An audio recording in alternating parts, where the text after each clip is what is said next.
So we were all here. So let the record reflect that we have reconvened virtually with all members present. Please rise for the Pledge of Allegiance. I pledge allegiance to the flag of the United States of America, to the republic for which it stands, one nation, under God, indivisible, with liberty and justice for all.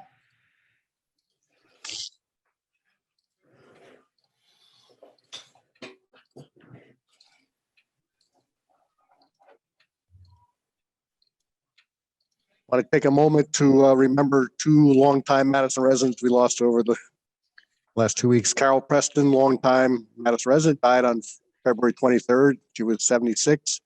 She's survived by her son, Michael, and his wife, Christine, and three grandchildren. She was predeceased by her husband, David, and her sister, Elaine. Born in Newark in March 1943, she grew up in New Providence. She was a 1963 graduate at Balliol, studied at St. Elizabeth, and then later Newark State College, where she graduated with her bachelor's. She was a parishioner of St. Vincent Martyr Church for 49 years. And then Sarah Chapman, longtime resident, passed away on Valentine's Day morning at the age of 101. She was predeceased by her husband, Robert, her son, Jeffrey, and two brothers. She was born May 16th, 1920 in the Coney Island neighborhood of Brooklyn. Her parents, Isidore and Clara Zietz, had emigrated from Tsarist Ukraine, fleeing the pogroms of the late 19th century. Very interesting and appropriate at this point. She grew up in Lakewood, New Jersey, met her husband while attending University of Michigan, married August 1942. After the war, they lived in several college towns, and before they settled in Madison. They were a devoted couple until Robert passed in 2002. She was an active member of the Drew University community where Robert taught English for many years, a lifelong learner. She audited classes and was a constant reader and a skilled Scrabble player. On the morning of her passing, two of her friends were on her way for their weekly Monday Scrabble game, which was interesting. She was involved in a variety of community affairs, working Fair Housing Council of Northern Jersey, League of Women Voters, and she's survived by her sons, Douglas and Mark, and their spouses, and leaves behind three grandchildren, host of friends. Let us take a moment to remember Carol Preston and Sarah Chapman and pass our thoughts on to their families and friends that they leave behind. And let us also turn our thoughts to the people of Ukraine as the unprovoked attack on their country continues. At a time when a dictator is trying to tear apart their country, we must all pull together to provide support for those in Ukraine and the many refugees that are fleeing their homeland. So let's take a moment to reflect.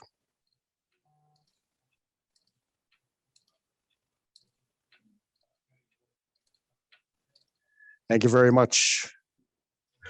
I have a motion for the executive minutes of February 14th, 2022. So moved. And a second. They've already been discussed. All in favor? Aye. Aye. All right. Try to get my place here. Sorry. And a motion for the regular minutes of February 14th, 2022. So So moved. moved. I'll second. Oh, all right. Don moved and Deb seconded. Any discussion, corrections, or changes? All in favor? Aye. All right. Welcome all. Just a few comments. With a significant drop in the spread of COVID, we will return to in-person meetings on March 14th. So that's our next meeting, 2 weeks from tonight.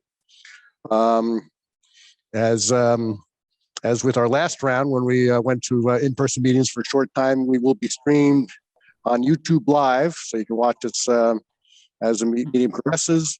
But at this time, you must attend the meeting in order to make comments. And in case you're wondering why the fence is still up in front of Hartley Dodge Memorial, where the plaza looks like it's done, there is still quite a bit of work to be completed on the plaza. And we need consistent warmer temperatures for the final grout and concrete work, landscaping, and applying the anti-slip coating. So it's worth spending the extra time to get it right for our residents and visitors. So warmer weather, and hopefully we'll see that the fencing come down. And for those that frequent downtown, you may have noticed a very subtle change, but all the Main Street walks signals are automatically cycled to walk without you having to push the button, making it a more pedestrian-friendly downtown. I hate when I have to run up there very fast to hit the button and get there too late. So, and this is automatic between 7 a.m. and 7 p.m. So DOT reprogrammed the signals as part of our request to, as I said, make our downtown more pedestrian-friendly. And speaking of the downtown, next week we have an internal meeting with Boulder Engineering. That's a firm that will lead the Waverly Place redesign. And so in the near future, we'll be communicating to our shop owners, building owners, and residents, the various stakeholder meetings that Boulder will lead us through. This is to gather all the information to what people would like to see or not see in a possible redesign in Waverly Place. You know, anything, time to share what you like about the current layout and what you may not like about the current layout, so we can put together a great project. And with that, let's move on to reports from committees. Utilities, Council President Landrigan. All righty, thank you, Mayor. From the electric department. The electric department is currently performing its spring maintenance on all of the trucks and equipment. The department is installing new LED retrofit kits on the light posts on Central Avenue, as well as installing a new part on the spare breaker at the James Park substation. The electric department is working with Jim Trimble to change out all of the old meters and meter pans on the circuits that will be used for the large-scale solar project.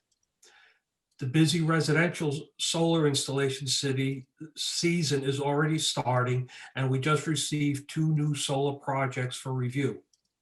On Friday, February 25th, the electric department responded to resident phone calls regarding down wires, branches on wires, service torn from a house by a fallen tree, and heavy branches resting on utility lines, all due to heavy icy conditions. Fortunately, there were no power outages.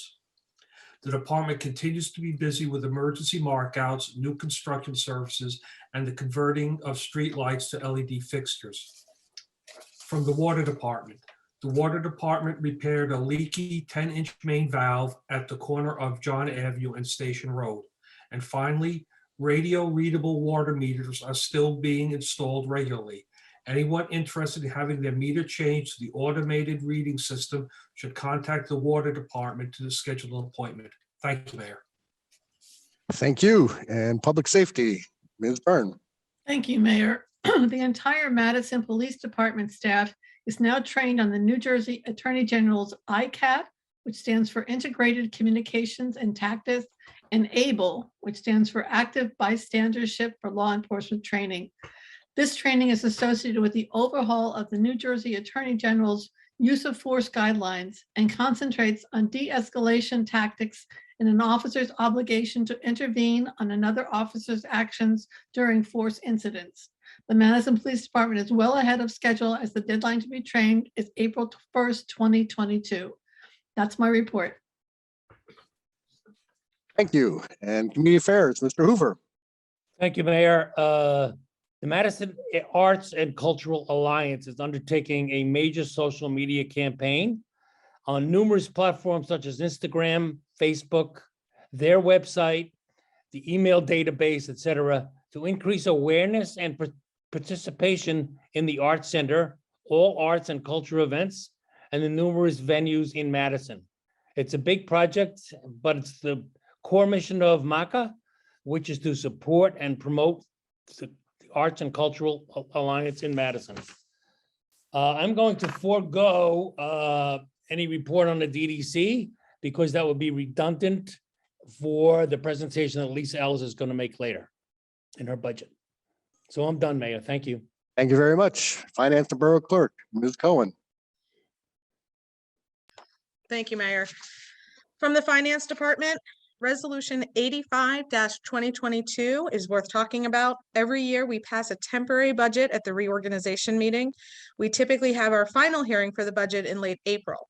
Almost every year, we are awarded a grant after the budget is adopted, and when that happens, we amend the adopted budget. This is unique in that we are authorizing the amendment of the temporary budget, something we haven't done for a number of years. We are amending the temporary budget to include a $1.5 million grant for the radio system received from the American Rescue Plan funds.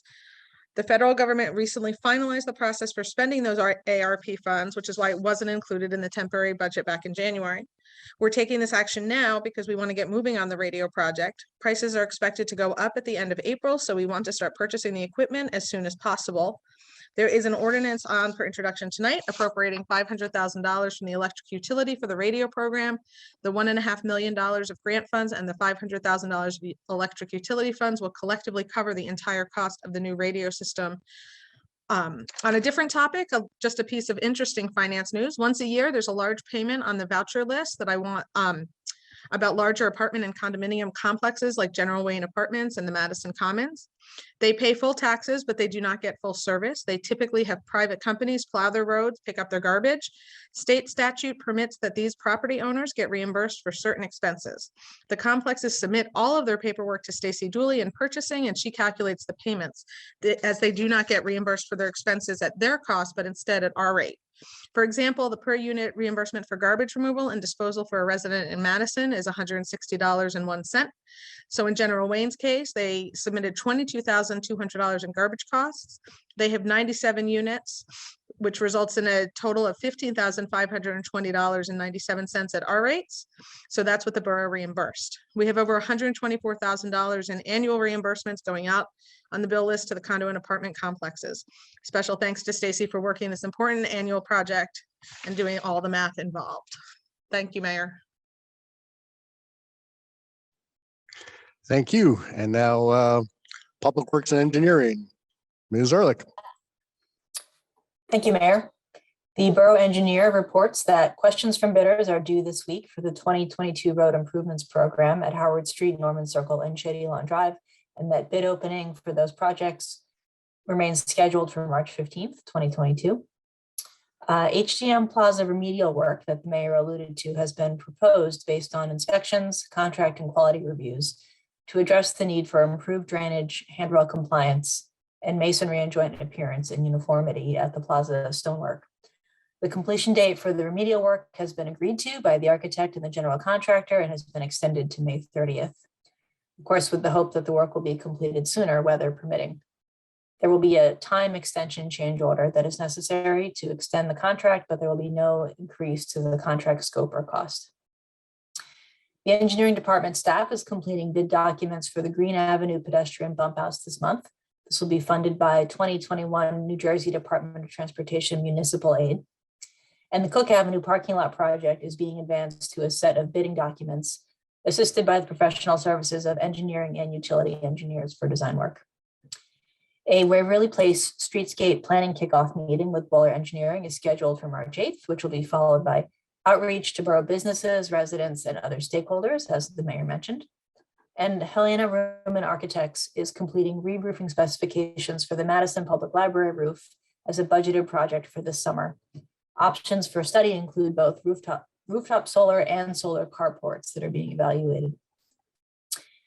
For the DPW, Ken O'Brien and Bob Duffy have been meeting with borough administration to study measures to reduce greenhouse gas emissions from the public works operations and plant.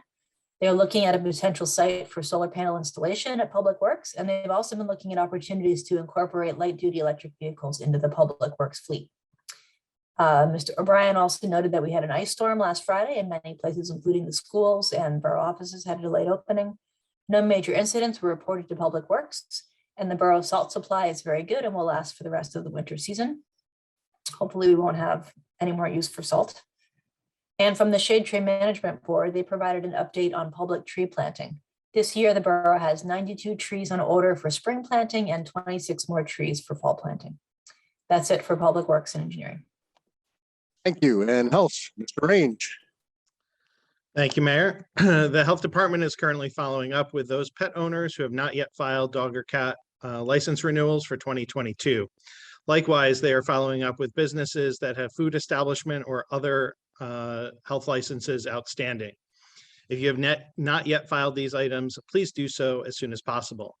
Now on to some COVID-19 updates. At the end of last week, the CDC provided a big update as we move into the next phase of the COVID-19 pandemic. And as COVID-19 in New Jersey has largely returned to pre-Thanksgiving levels, essentially ending the surge caused by the Omicron variant. On Friday, the CDC announced a new 3-tiered COVID-19 community level system to help guide continued public health mitigation measures in response to COVID-19. This system is not too dissimilar from the Cali score system used by New Jersey Department of Health for some time. Morris County's COVID-19 community level is currently low. The COVID community level looks at 3 key metrics: new cases per 100,000 residents, new COVID-19 positive hospital admissions, and the percent of staffed hospital beds occupied by COVID-19 patients. As the prevalence of severe illness as measured by hospitalizations is a much larger factor in determining the CDC COVID community level, it is important that as many residents as possible receive their COVID-19 vaccine and stay up to date with recommended doses. This is the best way to reduce cases and hospitalizations and keep our community level at low. This is especially true as other mitigation policies such as indoor masking and social distancing are rolled back and become less common. And speaking of those mitigation policies being rolled back, based on our level, masking is generally no longer required or recommended in most public settings for the general public. As of March 7th, masking will no longer be required in Madison public schools, on school buses, in borough buildings, offices, or other facilities. Note that masks are still required in some situations, including healthcare settings, on airplanes and public transportation, as well as indoor transit stations and airports. Obviously, there are some individuals, such as those who themselves or live with folks that are at high risk for negative outcomes, who will still want to wear a mask, or those that are just comfortable with wearing a mask. As always, you can visit rosenet.org for updates on New Jersey's COVID-19 vaccine program, testing, and other pandemic guidance. And just one last note, this Friday, March 4th, marks 2 years since the first case of COVID-19 was confirmed in New Jersey, and Madison had our first case confirmed shortly thereafter. We just join in a moment of silence to remember those Madison residents and all those who have succumbed to COVID-19, but also to give thanks to our police, fire, EMS, medical, public health, and borough employees and other essential workers who kept our community running throughout the pandemic.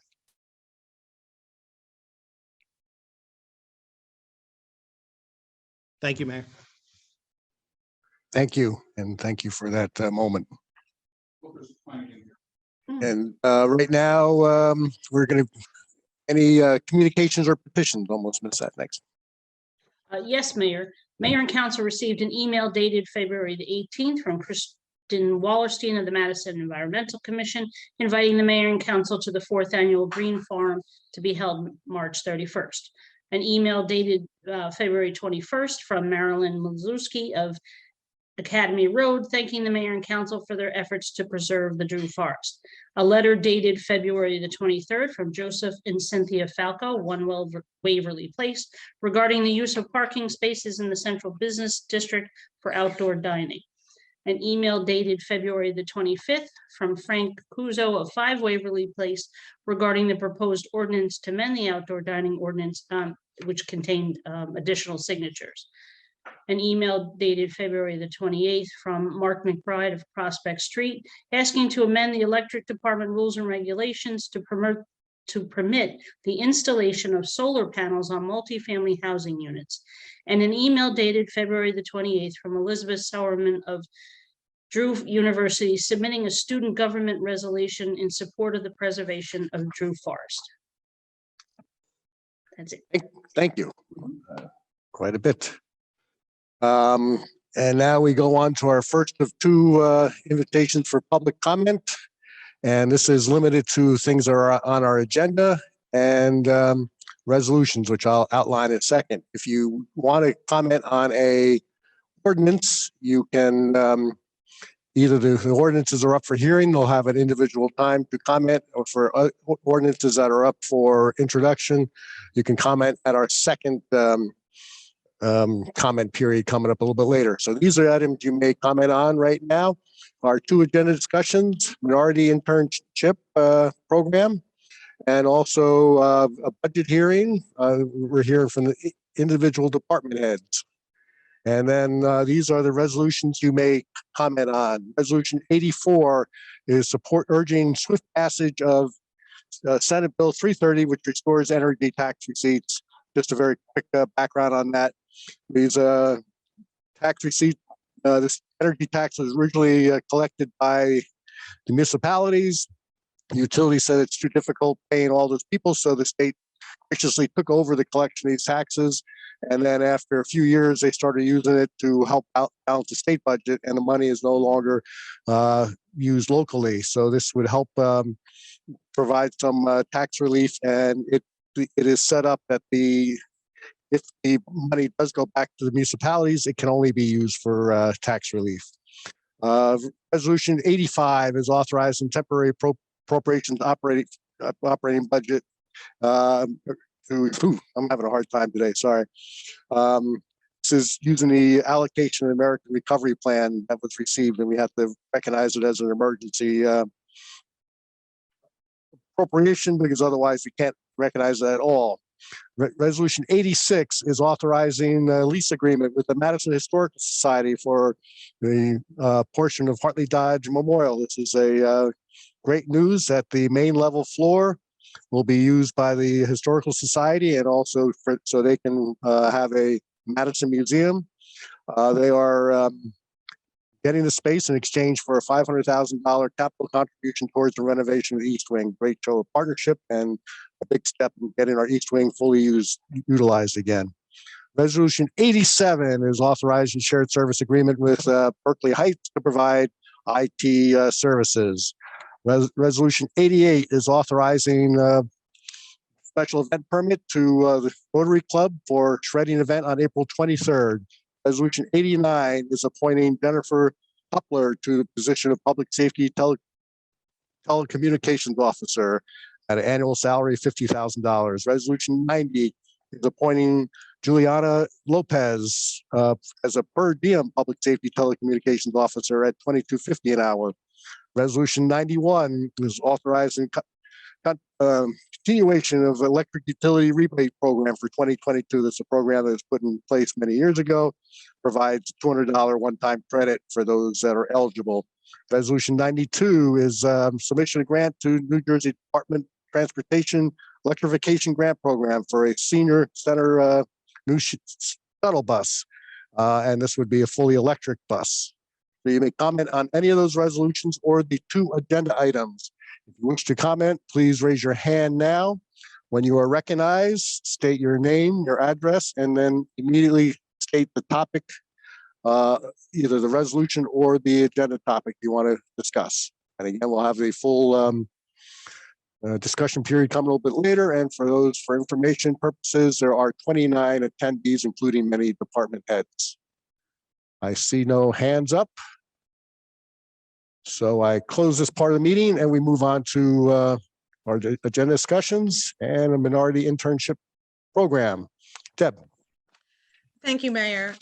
We just wanted to bring to the public's attention a new program that will be starting in the fall in conjunction with the Madison High School senior internship program that already exists. How this came to be, just so people are aware, is Caridad Reyes, who is our deputy borough clerk, approached Ray Cody, who then brought me in to be involved for this idea of how to increase our underrepresented community at the borough and get interns kind of, in that way.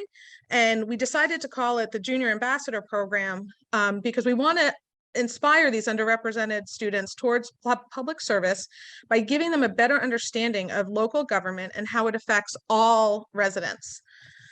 So it's a partnership, like I said, with the borough and the MHS Senior Internship Program. Chris Monaco, who's a teacher at the high school, heads that program. He started it 4 or 5 years ago. COVID has thrown off the timelines for me. So which is great. And we wanted to make sure that what we wanted and envisioned would work with the internship program so the students could get high school credit.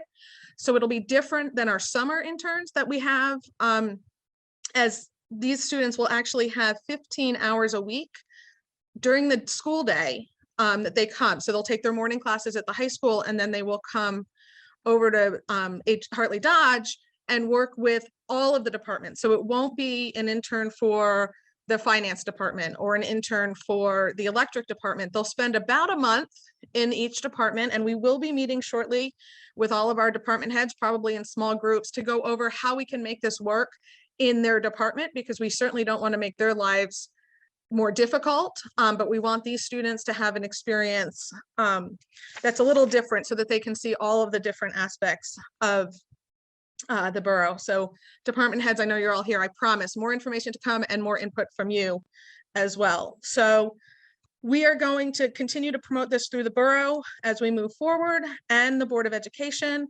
We are also going to visit some of the affinity groups at the high school, such as the Spanish Club. And there's a whole bunch over there to ensure that the reach of the program is known by the target audience. The guidance counselors are aware of it.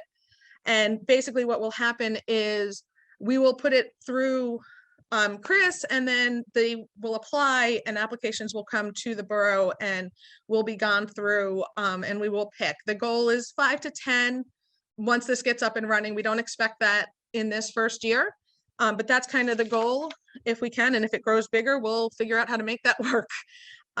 So that's really kind of the crux of it all. If there, I want to keep it short because I know we've got a number of questions. And then the last thing is, once we pick who the applicants are, then just like any other intern, they'll be on the Borough Council agenda as a resolution confirming their employment. So that's it. I'll answer questions. Maureen? Sorry, is this a paid position, Deb? It cannot be paid because they are receiving high school credit. Ah, okay. And you're anticipating 5 to 10? We're hoping for 1 to 2 for next year, but then we're hoping to build it so that it's 5 to 10. But we also have to, again, work with the department heads and see how many they could take on this rotating business or rotating monthly status to make sure that they're not overwhelmed with a constant changing of people. They could, as far as paid goes, potentially then become summer interns through the regular borough program, and that would be paid just like any other intern. Okay, thank you. You're welcome. Any other questions or comments? All right. Yep. Rachel.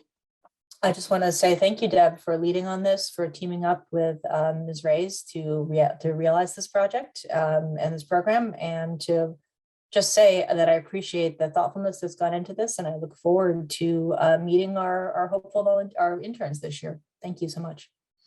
Great, thank you. That's all, Mayor. Thank you very much. It's a great program. All right, we will now move on to budget hearings. Chief will be Chief Misha is first, and our department heads have been given a guideline because you have a lot of information to cover, but we do want to make sure they're able to share their successes of the past year and some of their key goals for the coming year. And all this information, the very detail, will be on the RoseNet, so you can go into the slide at a deeper dive at a later time. So we've asked each of them to try to keep their presentation to 5 minutes to allow time for questions or comment from the council. And Chief, you're going to be setting the tone for everyone. So let's see. I'm going to do my best. Good evening, everyone. Thank you for allowing me to present the overview of the police department along with the 2022 budget.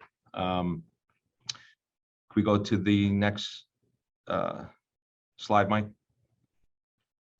The first slide is our staffing. As you could see, the patrol division is our largest division in the police department. Follows up with the investigative division, which is our detective bureau, along with support services, traffic safety, and I wanted to comment on the community relations unit, which is going to be new for 2022.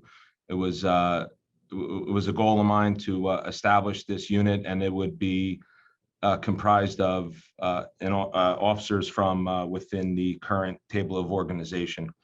The community relations unit will handle outreach and community event planning, which is another goal that I'll go over a little bit later in the presentation. As far as the employees, right now we're at adequate staffing. I have 2 officers that are currently in the police academy that are slated to graduate the police academy next month. Next slide, Mike. We have our table of organization, which will show the line of authority from the chief of police on down. The one change from years past is the promotion of a captain, which replaced a administrative sergeant. So it didn't make our department any bigger. Next slide. Our annual statistics are the next 3 slides. You could see calls for service is in 2021 at 31,043. It is consistent with the pre-pandemic numbers and along with the categories below. Next slide, Mike. I highlighted one category here, which was motor vehicle theft and theft from within a motor vehicle. We're at 98, which is about 30% down from 2020. I think we've done a good job with educating the residents to lock their motor vehicles. It's still above what was 2019 number, but that educating the residents and along with the presence of patrol officers in residential areas have hopefully deterred crime. Also, with in that number, I don't have the exact cases in front of me, but most, if not all, of those incidents are from unlocked motor vehicles. So again, if we can just stress to our residents and victims to just please lock their doors. Next slide.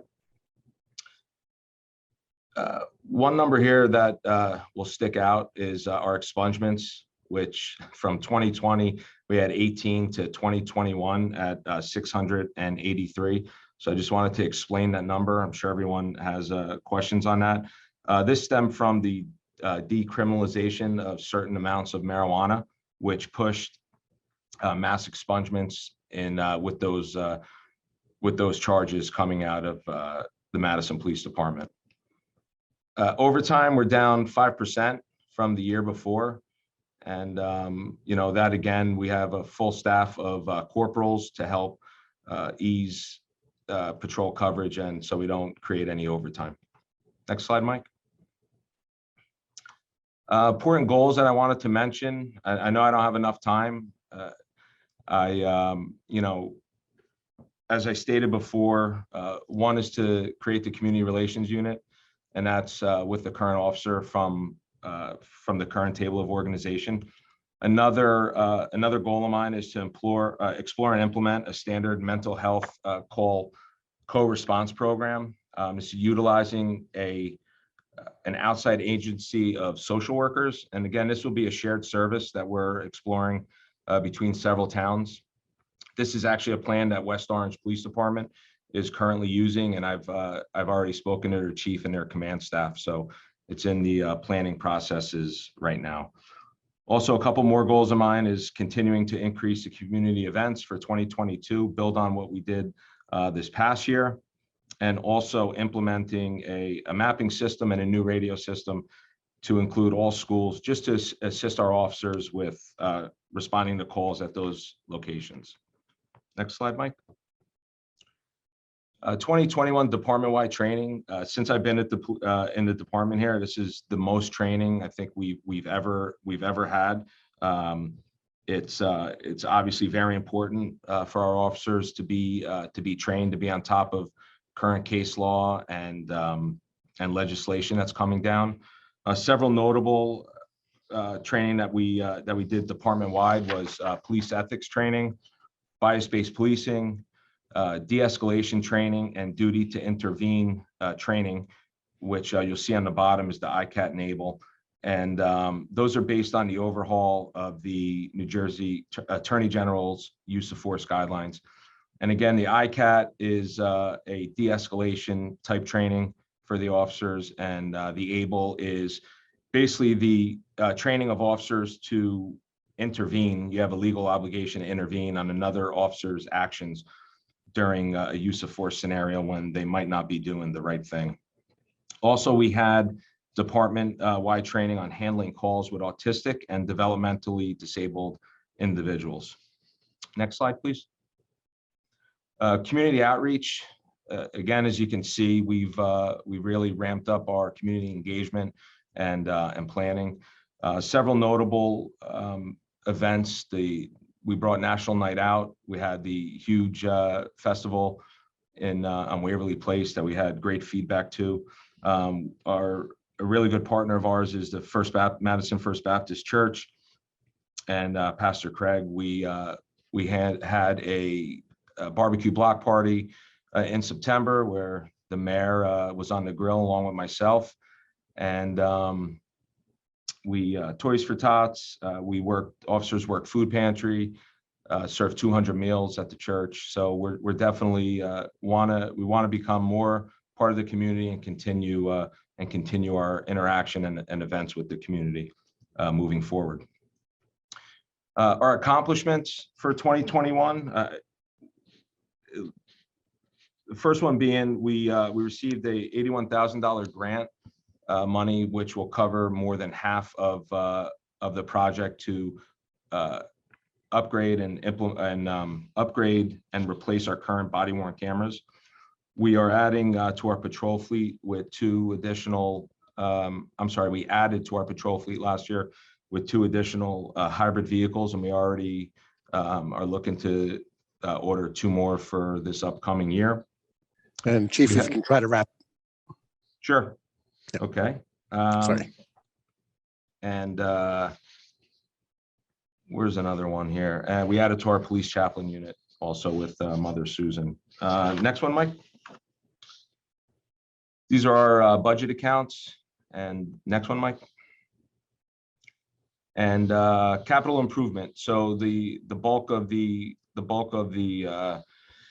cost for the next couple of years is to upgrade our security cameras and key card access. That's actually a borough-wide project. And also this year we have slated to replace our message board. And that's All it. right. Well done, Chief. Okay. Deb? Thanks, Chief, and a lot of great accomplishments there. So that's great to see. Just a couple of quick questions. Going back to in the annual statistics, I just have two. It's on the slide that says annual statistics continued for your reference. And it's got the motor vehicle theft on it. But under use of force incidents, I'm assuming those are police use of force rather than resident use of force. Correct. Police Okay. use of force incidents. And then the other one, weapons offense, is this police, again, police or civilian, and what constitutes a weapons offense? Those are that's a weapon offense from an individual, not a police officer. What constitutes a weapon offense is basically an individual possessing any type of object that can inflict bodily harm or serious bodily injury or death on another. Okay. And then on this 2022 goals, the last one, which I'm thrilled to see about the mental health call response with the county, are you going to involve local resources, therapists, religious leaders trained in other areas of mental health de-escalation techniques, or just mental health in general, or just the county? It's in a planning stage right now. West Orange has a project that they put together. And off the top of my head, I don't know who they use, but it's social workers that co-respond to calls to assist the officers with mental health, individuals in mental health crisis. We're exploring a federal grant for that project. Great, thank you. That's all. Any other, Eric? Thanks, Mayor. Thanks, Chief, for this overview. This is great. And I'm thrilled to see all of the trainings that the officers have been through. I think that's, a very valuable piece for the community. Just real quick, on the annual statistics piece, obviously motor vehicle stops, traffic tickets, parking tickets are all down significantly from pre-pandemic levels, and obviously people weren't out and about.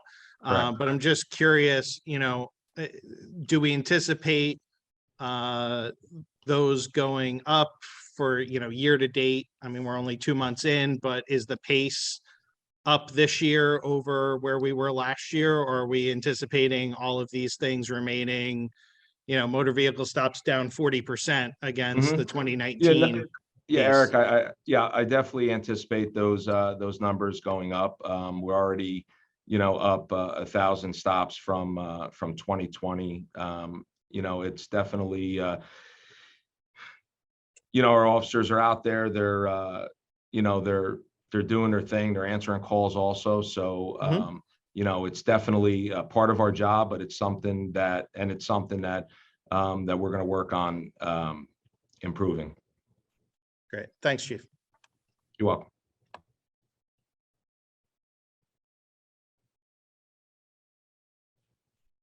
Mayor, you're muted.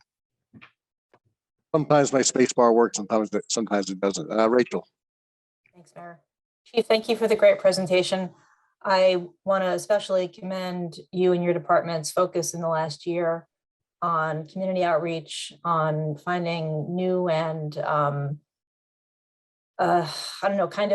compelling ways to engage with the community. Your commitment to communication, your open door policy, and your general focus on helping residents feel connected to our police department and vice versa is really commendable. And I want to encourage you to continue pursuing all of those initiatives. And thank you for your commitment so far. Thank you, Rachel. I appreciate it. Great. Any other comments? All right, Chief, well done, and you've hit the ground running. So thank you for everything you're doing. Thank you very much. Have a good night, everyone. Now we bring up Chief Lou DeRosa.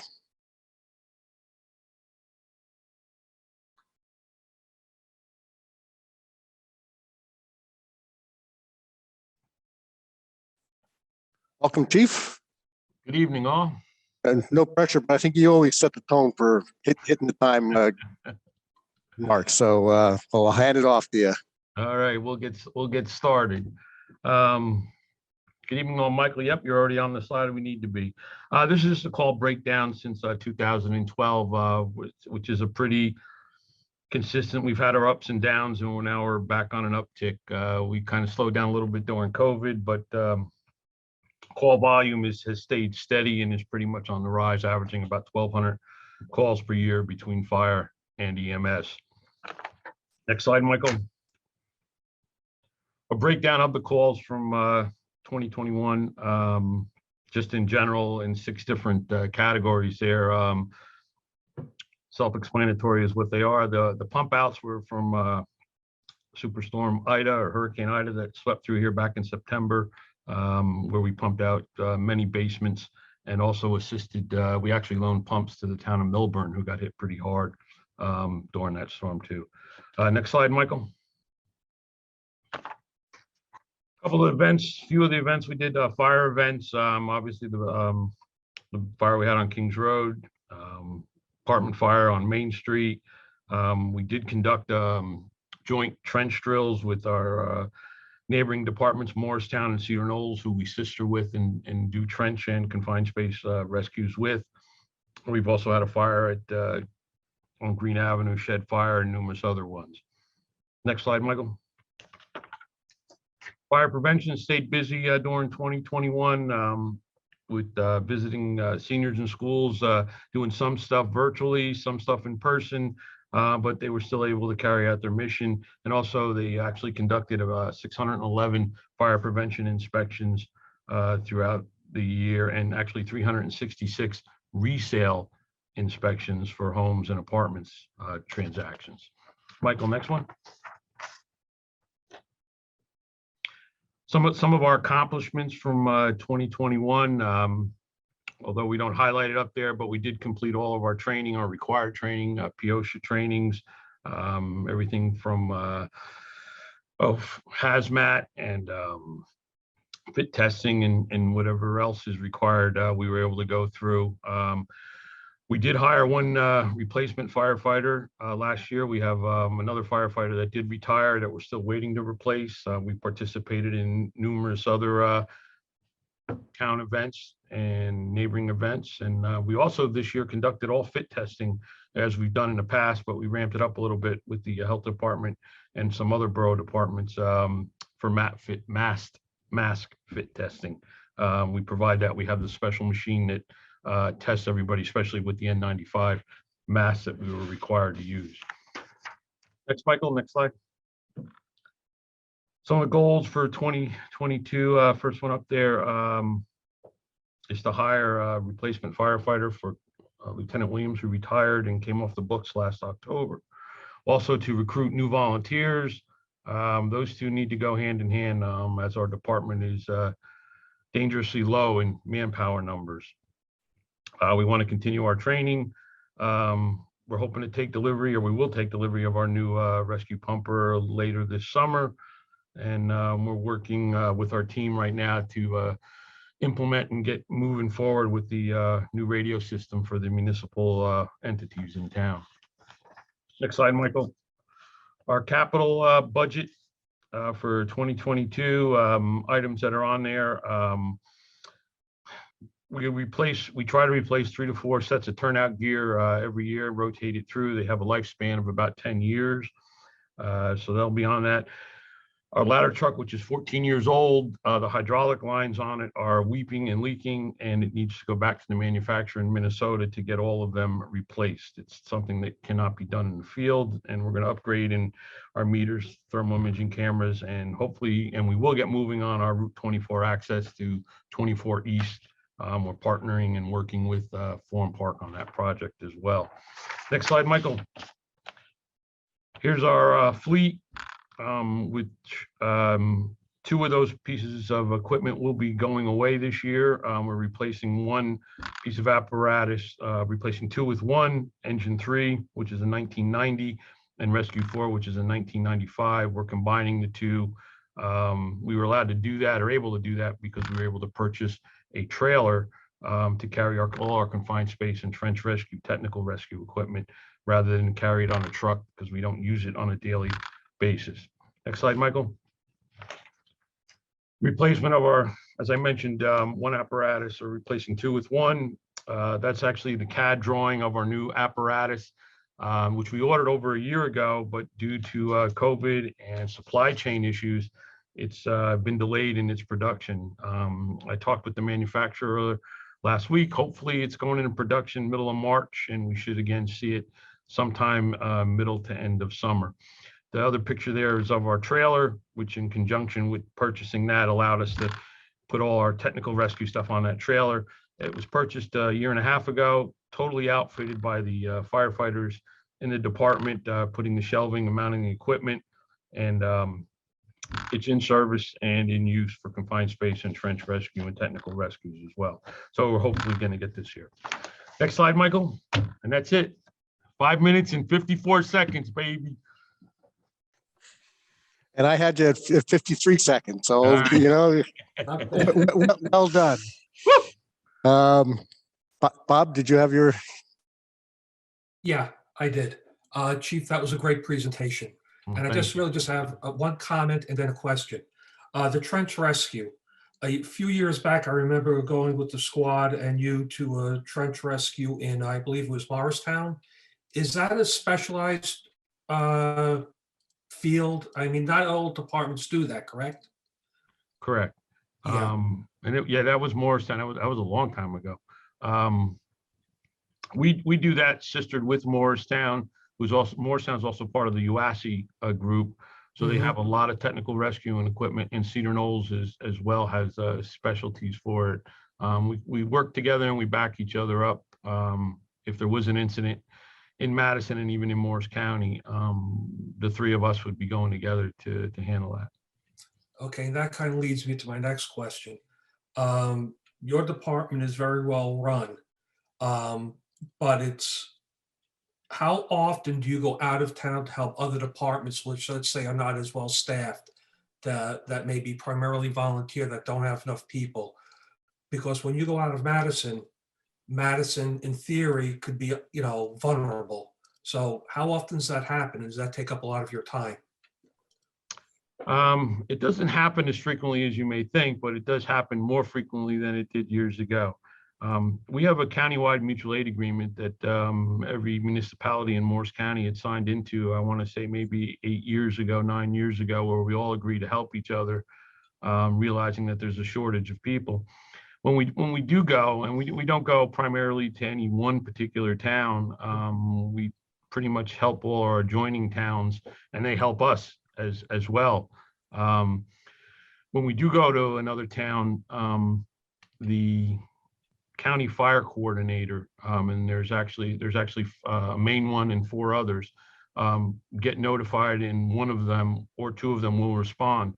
Once our resources are depleted, like we went to Chatham last month, I went to the county coordinator who was there at Chatham. I said, listen, I'm low on staff right now. Can you backfill me some? And he was able to bring East Hanover over to give us a backfill support. So we never go without.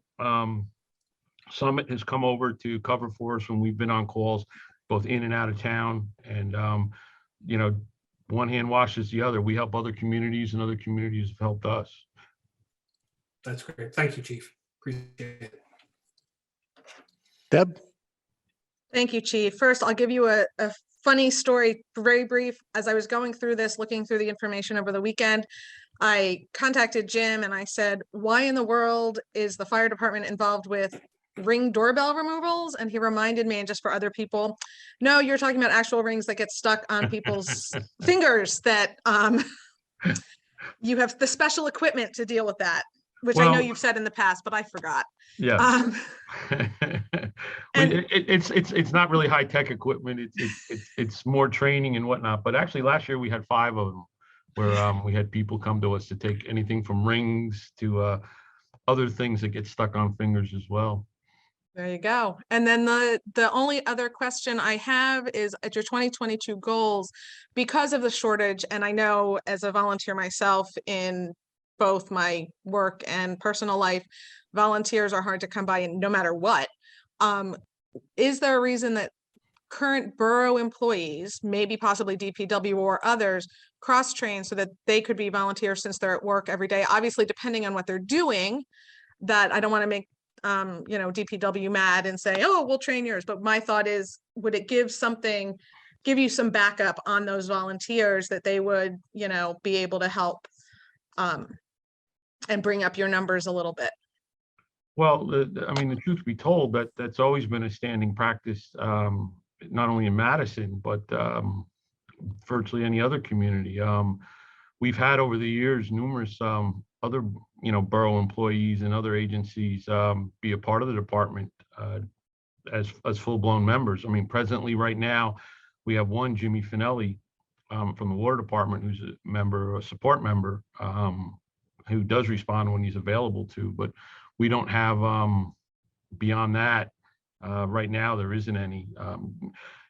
If they're willing to join and go through all the training, we can take them on as a member of the volunteer department, absolutely. But it's kind of tough just to say to somebody or ask somebody to do it, and then it's a big commitment to do it. It's not only responding to fires; it's everything else that we do too. The interweaving within the community and all that too. So there's training, there's drills, there's meetings.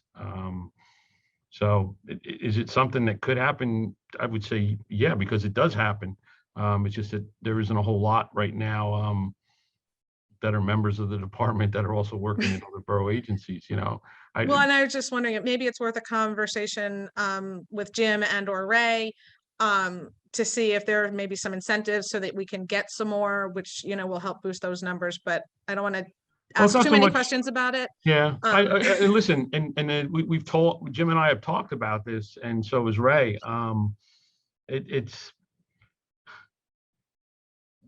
I don't know how you can make somebody want to do what we do. What we do, it's a calling, it's a passion, it's a noble cause.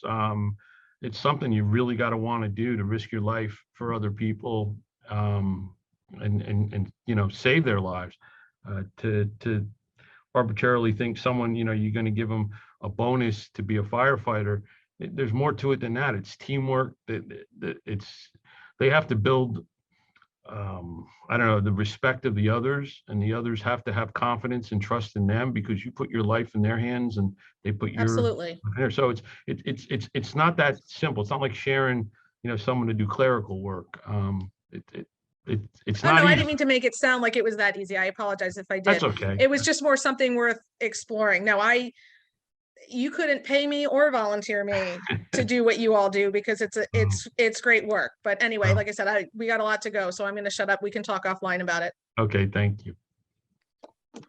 Quick question, Chief. You talked about the ladder truck and the hydraulics. How long would that be out of service, and what's the backup plan? Approximately, I want to say a month and a half to drive it out there. They'd probably take about 3 to 4 weeks, and then to drive it back. So probably just say a month and a half on that one. As far as the backup, we would put in, again, through our mutual aid agreements, between Florham Park, Chatham, Morris Township, Morristown. There's ladder trucks all around us that we would call upon when the need arises. So that base would be covered and is covered. Sounds good. Any other questions or comments from the council? All right, thank you very much, Chief. And Thank you. looks like we got Russ Brown all queued up for the next.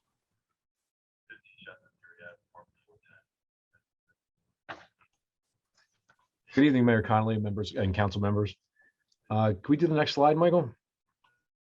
The building department is staffed with 4 full-time and 5 part-time employees, and together we manage the permitting and the construction inspections for both Madison and Chatham Borough. We had a pretty good year last year.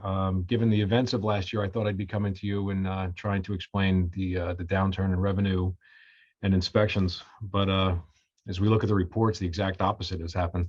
Seems like our residents, while working from home, decided that you know, their home projects needed to get done, and that increased our bottom line by more than 50% and pushed our inspections up to almost 6,800 or just over. Next slide, Michael.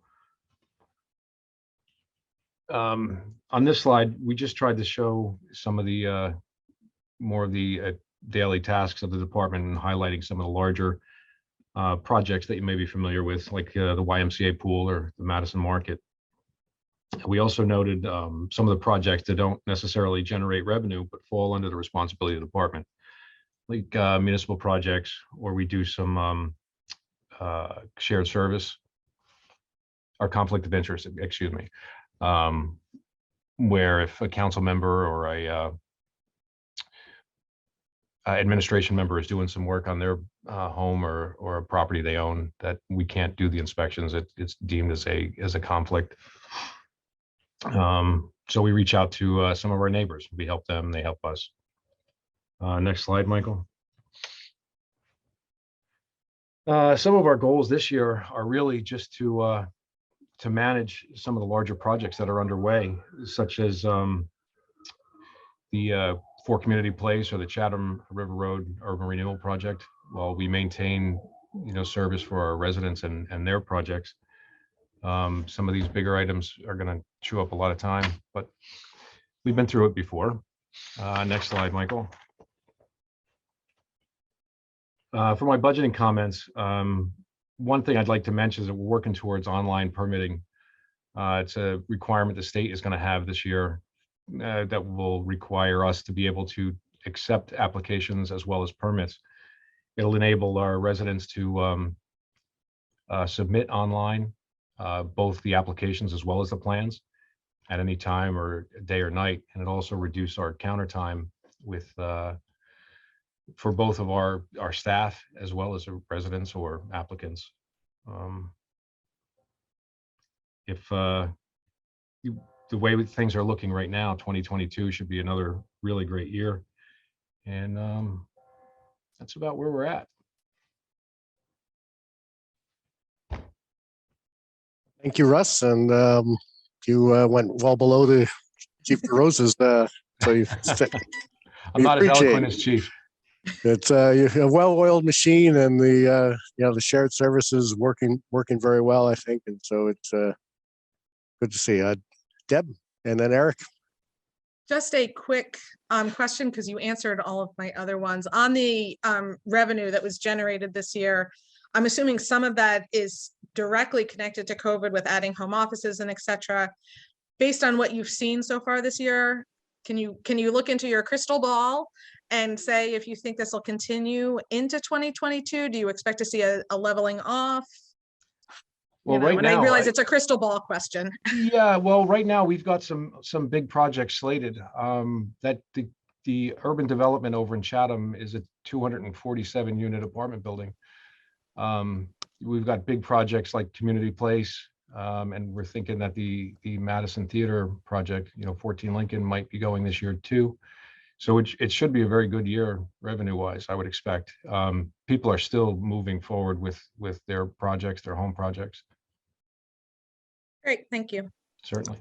Yeah, maybe this is just a variation on the theme, but obviously the 2021 numbers compared to 2020 were up, 50 some odd percent. But how did that compare to like the 2019 numbers?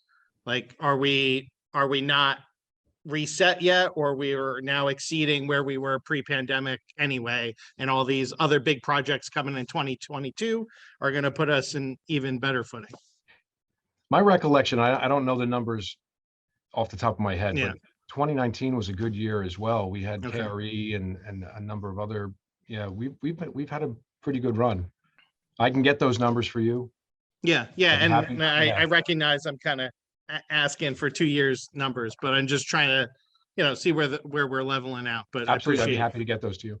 Great, thanks so much, Russ. You bet. Any other questions or comments? Rachel? I just want to comment that Russ is very modest and would never dream probably of including this in his presentation, but he's well known, around the Hartley Dodge and borough wide for going above and beyond to do projects that help the departments, the borough. And I just want to thank you, Russ, for your creativity, for the many ways that you solve problems and, look for ways to constantly improve the built environment that we all enjoy in Madison. So thank you for your commitment to, going above and beyond in all of your work. Thank you so much. That was very kind. Thank you. He's been recognized multiple times as Employee of the Month, including the Employee of the Month of February 2022 for the persistence on the steam leak. We finally found it. Yeah. We finally found it. And he's saved us quite a bit on that. Any other questions or comments? All right, thank you, Russ. Thank you all. Yeah. Have a great night. All right, like Lisa's ready to go for community and business development. Good evening. I hope everybody can hear me. I thank you for the opportunity to do this tonight. I feel a little intimidated after all the big guys and my little, but I think mighty department. I think we're making a difference. I saw a great quote before, and I decided it's my new mantra by an Arthur C. Brooks: progress, not meeting the goal, is what brings true happiness. My path and the path of this department is not always straight, and I think I tend to manage a lot of different things at the same time, and it's not always completely clear. And I don't think this budget, as it's shown here, it really is indicative of what we're trying to do, what I'm trying to do, what we're trying to do. Michael, next slide, please. Okay. So as you can see by some of these highlights and goals, the sort of diversity of projects and initiatives that were involved with. My overarching goal always is to assist our new businesses through their opening processes and to help support our existing businesses and help them to be successful in any way that I can. Over the last 2 years, that has involved a lot of communication with our businesses, making sure they were aware of regulation changes due to the pandemic, grant opportunities, et cetera. So that has consumed a lot of time, even though it's not really noted here.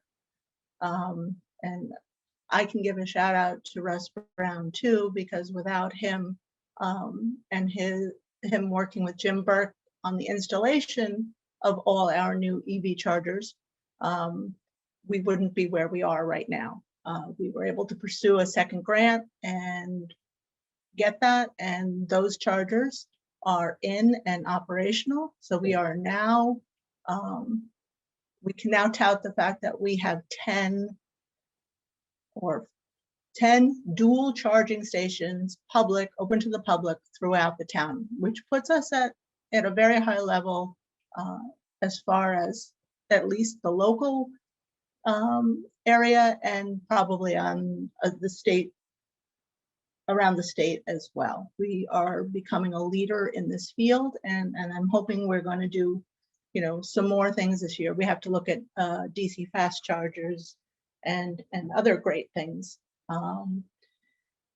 It's always good to be a leader in any of these things. One of the other big projects sort of that encompassed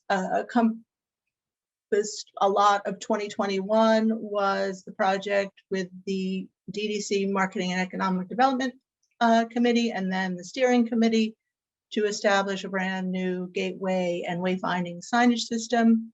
That will be hopefully on your agenda at the March 14th meeting.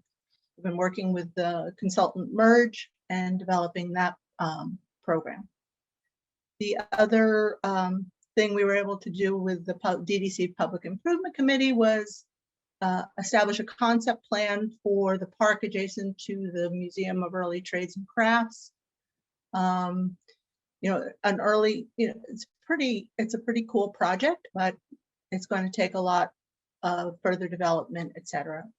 There were a lot of other little things, the usual advertising, the establishment of working with New Jersey Monthly on a Experience Madison magazine, and all the regular DDC events.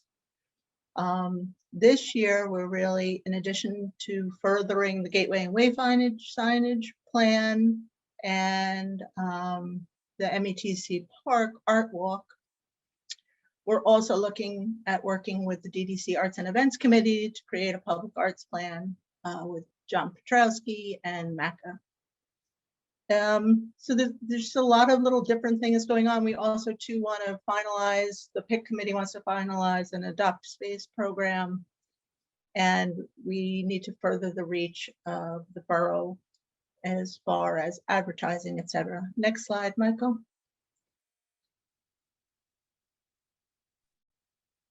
This is just a quick overview of the committees. For those of you who aren't aware, the DDC has 4 standing committees. Next slide, please. These are just the typical downtown development events and activities that go on throughout the year that go through my office. Next slide, please. I just thought it was fair to also include the DDC annual budget here as well, so you get a sense of what goes through that entity. Next slide, please. Okay, for those of you who aren't aware, in 2019, all responsibility for parking permits moved to my office. This has been, we had worked for a year and a half or so evaluating how we could improve parking for commuters, merchants, et cetera. After that long evaluative process, we had a really great system in place. We had made some really nice changes, and then the pandemic hit, and the pandemic completely changed the the commuting paradigm. And as you can see, I've just listed the number of permits that go through or have been going through. Lately, I've had a flurry of inquiries about new permits. So I think a lot of people are going to be sent back to the city on a more regular basis going forward. I have noticed our daily parking, at least at the train station itself, is up considerably. But it's a work in progress for sure, and it's changed a lot over the last couple of years. And it'll be very interesting to see in 2023 where we land. Next slide, please. Also connected to my office and working with John Petrowski, now in his new position, is responsibility for the Community Arts Center, managing contracts between renters, etc., and trying to get that space up to the level that it needs to be. The lighting grid is finally, yes, Deb, it finally is going to be installed, and then within the next couple of weeks, we'll start the process of purchasing a gallery art system, looking at some other upgrades to the space. You still need sound and video, and working on programming. I mean, we opened this facility, and like 2 months later, COVID hit. And so I think from here on is, I hope we're going nowhere but up. Next slide, please. Okay, the other kind of wild card in all of this is I don't have defined amounts on any of this yet, but the Downtown Development Commission met and we went through a whole list of projects that for any potential American Rescue Plan funding. The 4 projects are listed there. I've gone over some of them already. Next slide, please. This one is obviously pretty far down the line. We've paid for and funded the design of the system, but none of the signs. So none of the deliverables, none of the collateral. That I won't go into any more because that will be presented to you, as I said, hopefully at your next meeting. Next slide. And this is, I mentioned already, this is another place where we would like to expend some funds. We believe that it would be it's a sort of a gateway area for the downtown, and it's woefully underused and, let's face it, not very attractive at this point. We can certainly build on that and create a beautiful space for public art, people having activities for the museum to use a piece of, for lectures and classes, and just for people to hang out and have lunch and enjoy a beautiful space. Next slide. Try to wrap up there, Lisa. I'm trying. I'm spitless.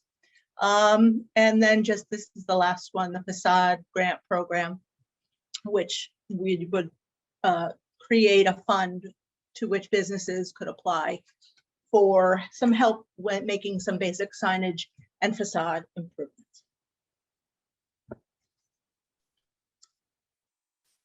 And then just this is a no-brainer: marketing, digital advertising, etc. Okay. Thank you very much. John?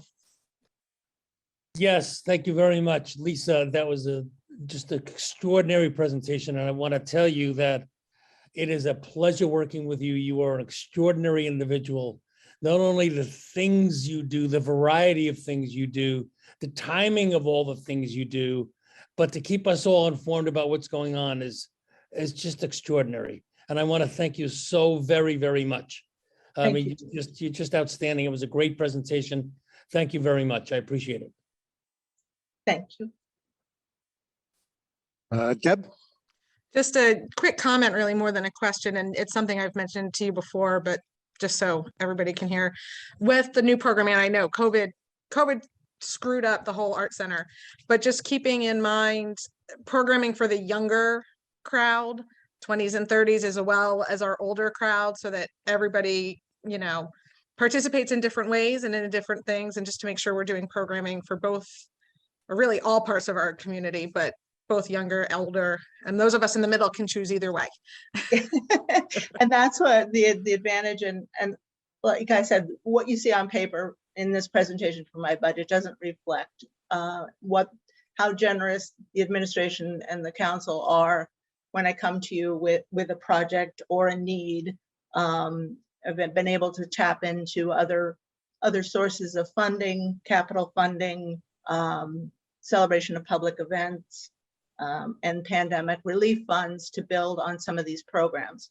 And you've also generously allowed us to hire Caroline Romanelli, a young woman just in her early 30s, with a different perspective on entertainment, with exactly that goal in mind, Deb. Awesome, thank you. Any other questions or comments? I'll just, you know, the council a few years ago, probably more than just a few years ago, you know, created this position knowing that having someone dedicated to develop business in downtown would be important. And certainly during the pandemic, your work has paid dividends on, you know, keeping Madison humming. We have a great downtown and envy of many of neighboring towns. So thank you for all your do. And Thank you. And now we will move up to Jim Sanders as soon as I clear out the real-time scanning warning I'm getting on my laptop. We'll talk about that with Jim tomorrow. Good evening, Mayor, council members. How are you this evening? Thank you for this opportunity to discuss my budget for this coming year. Would you advance the slide, please, Michael? Thank you. Here's a quick rundown of the budget request. Fairly straightforward, fairly simple. Special services. This covers a number of things. Software licenses, subscriptions, professional services. Specifically, professional services covers support for hands-on repair and so forth, which is a service we supply to a number of other towns, five other towns. And that brings us back in another $150,000. So although we budget $324,000, we're not spending that much at all. Madison's actual outlay for our own computer support is much lower than that, because we are supplying services to the City of Summit, Chatham Borough, Berkeley Heights, Kenilworth, and Mountain Lakes. Other special services include training services, and I'm just trying to think of, well, maintenance of equipment, and equipment is pretty straightforward. Equipment is large ticket items such as servers, networking hardware, things that cost several $1,000s or more. Whereas office supplies would be less expensive things: desktop computers, monitors, printers, and the sundry supplies such as CDs, DVDs, media to write on, and networking cables, all kinds of hardware that people don't know about, because if a computer system's working correctly, you don't know it's there. It's like your floor. You only know the floor is there when there's a problem with the floor. Books, publications, travel, training. Most of the travel, training, and update I do on the internet. A lot of white papers, a lot of it's for free. A lot of my training is covered by special services. We have a wonderful relationship with our internet service provider, NJ Edge. Through them, we get discounted service for a security consultant. You'll see in our goals cut for the coming year, increasing our security services is something we're very interested in doing. And of course, the telephone budget line covers connectivity for a number of tablets. Would you advance the slide, please, Michael? Last year, we updated the public accessible Wi-Fi in Hartley Dodge. We coordinated with Morris County on some license plate reading cameras on, well, at present on Park Avenue, and we'll be doing cameras on Route 24, which is kind of interesting. We've started a feasibility study for Office 365, and we may be departing from on-premises email and considering cloud-based email. It's just going to be a matter of what's more cost feasible. We conduct a monthly security analysis with, as I mentioned, our ISP's representative, Chief Information Security Officer is what CISO stands for. All of our email now identifies whether it's internally generated or has come from the outside. This has been very helpful when we've gotten bogus emails purporting to be from a borough official, but in fact is coming from the outside. It would be unthinkable that the mayor would be sending email from someone other than his own account. And we're also in the process of moving one of our major applications, Spatial Data Logic, from an on-premises installation up to a cloud installation. This should address some of the performance issues we've had with it, and it should also help with accessibility. Going forward, I'm working with the police department on their new body-worn and car cameras. That's all one big package. One of the interesting things about that is the state police have new retention requirements, and we'll be storing all that data up on the cloud. We can't really think about storing the volume of video data that they require. The amount is remarkable. We have researched and are preparing to deploy multi-factor authentication for borough employees.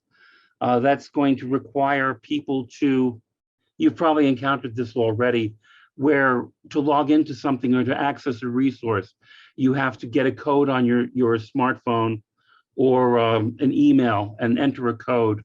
And that's multi-factor authentication. What you get from that, and this is required by JIF, I should mention, the Joint Insurance Fund.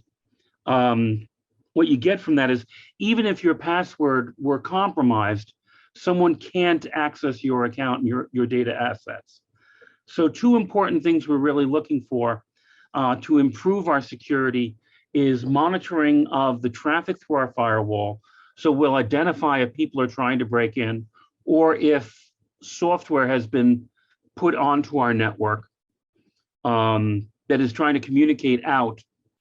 We had an instance of an email address being compromised and a remote actor sending email to every email address on the network.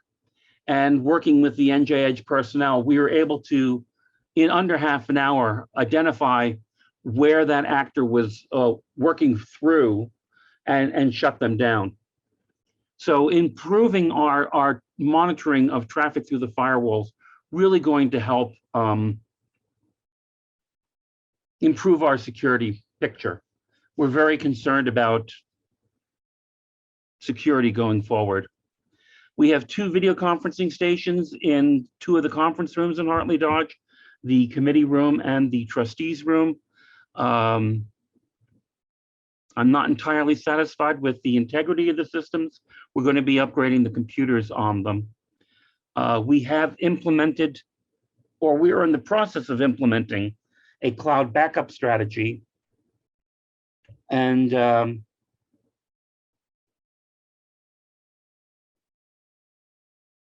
yeah, I guess in the process is the best way to word that. We've started backing up to the cloud. And as I mentioned earlier, we are delivering technical support for the 5 remote municipalities. Would you advance the slide, please, Michael? This year, we're hoping to update the networking hardware. This may involve some major rearrangement of how things connect in the borough. We want to improve and enhance the employee training, particularly as regards to handling email.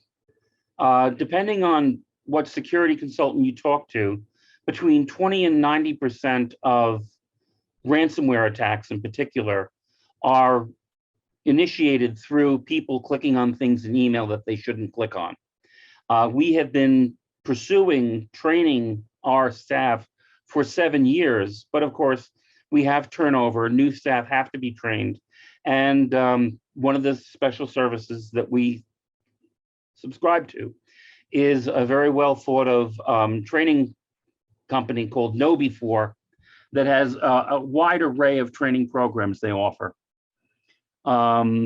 We mentioned earlier the Office 365 analysis. We're going to be evaluating how we're going to update our email. We talked about the implementing improved security monitoring. And Jim, if you could wrap up. Right, sorry. The storage hardware analysis is going to be a matter of what costs efficiently.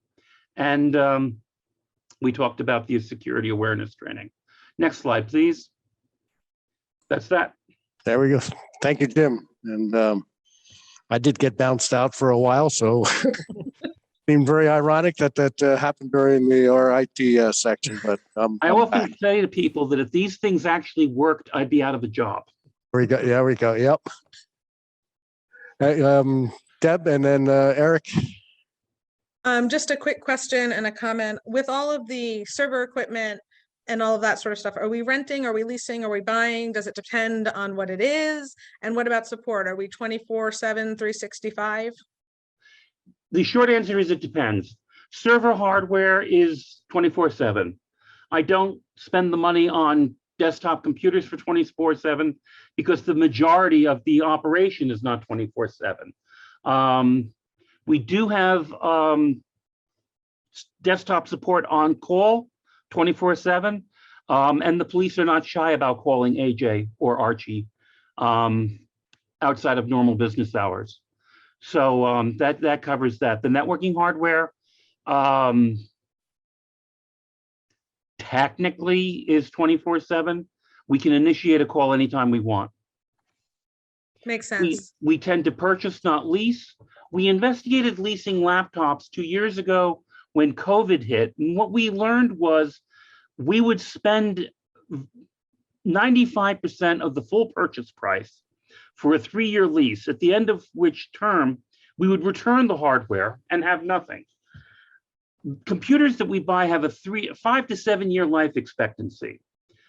Rather than return them after 3 years and have nothing, we can flog these machines longer and save money in the long, in short. I feel it's, really a big part of my job is to deliver a compellingly usable system as reasonably priced as feasible. I'm not trying to cut corners, but I'm also not trying to waste any money. So overall, purchasing is preferable for the most part. We've gotten really good results out of upgrading computers. Right now, we're in the process of doing a second round of upgrades to keep Windows 10 running well on what are now 5-year-old computers. So at a minimal expense of additional memory, I mean, basically, I bought a computer for $500 5 years ago, and I've added memory for $50 and a hard drive for $50. Rather than turning that computer in 2 years ago, we're now getting 6-7 years out of that machine. So that's why I'm not enthusiastic about leasing desktop computers. No, I totally get that. And we can talk offline. For me, you saying we don't get anything out of it. We get a newer computer, but that, like I said, we can talk about that offline. But the other thing I wanted to say is KnowBe4 is what we use in West Orange. And from the user side, it is extremely simple and straightforward. And I know we don't get certificates. It logs who's taken the training. And my 2 cents for whoever this applies to, it may be Ray as well as Jim and Jim, maybe the training needs to be a part of onboarding when new people come in, and that'll help keep it moving so that the new people are up to date right away. Ideally, training should happen before people get network credentials. Ideally. Any other questions, please? Eric, did you? Yeah, just real quick. First, kudos for the shared services agreement. I think when most people think shared services, they think of things like the health department and, construction and permitting and what have you. So, kudos on that piece. And I'm also pleased to see the, anything we can do around cybersecurity. Intrusions are rampant these days, and even in the last 96 hours, I would say that that's become more and more of a concern, both on kind of the soft targets like email and hard targets. So anything we can continue to prevent the borough business from being disrupted, that would be ideal. So continue the work there and keep us posted.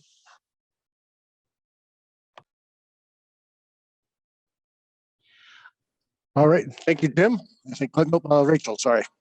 One very quick and maybe kind of obvious question, but I actually don't know the size of the department and, how many staff you have and what the sort of workflow is. Is there a ticketing system and how do you handle calls, especially to the 5 municipalities that we support? Well, it's a small staff. There's me. We also have an outside agency that we've contracted with. They've won a bid. This will be the final year of that bid. We'll be going out to bid again soon.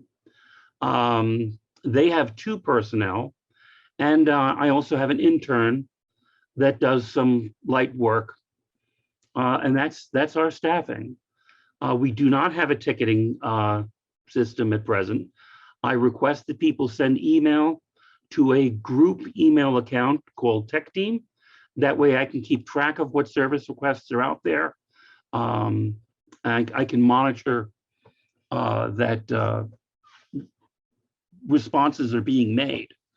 As far as the remote towns are concerned, they talk directly with, there's a fellow on the staff called AJ who owns the company that we've contracted with, and he handles most of the remote towns. So they contact him directly. Okay, that helps me understand. Thank you so much, Jim. Anything else? All right, thank you, Jim. Thank you. Now we'll bring up the library. Hello, Tom. Hello, Lynn. Good evening, everyone. It's a pleasure to speak to you tonight. We can move to the next slide, please. Okay. Many of our challenges from 2020 persisted into 2021, but we continued to adapt and were finally able to return to normal operations on June 1st. We ran a very successful summer reading program in our new outdoor programming area. This area has also been highly popular with patrons for individual and group work. Some of our key accomplishments this year have included increased collaboration with the schools, development and launch of our new, more user-friendly website, and the launch of our Discovery Collection, which contains all sorts of non-traditional items for patrons to borrow, from a metal detector to a karaoke machine. Lots of fun. We secured just under $914,000 in matching grant funding from the state through the New Jersey Library Construction Bond Act, which will allow us to abate the asbestos in our ceilings, replace the ceilings and lighting with greener solutions, and make ADA compliant modifications to our lobby restrooms and front entrance. We're very grateful to the borough's governing body for their support and matching grant contribution to create a flexible library space for the whole community. Next slide, please. Thank you. We returned to full staffing and hours once all of our employees had had the opportunity to be fully vaccinated. We do have 2 fewer full-time positions than we did in 2019 and 2020. You can see from the chart the impact the pandemic has had on our different services, particularly programming, which was largely virtual or held outdoors. Circulation of non-digital materials suffered initially, but is steadily increasing again. Circulation of digital materials has grown remarkably since before the pandemic, and we're investing increasingly in these resources. Next slide, please.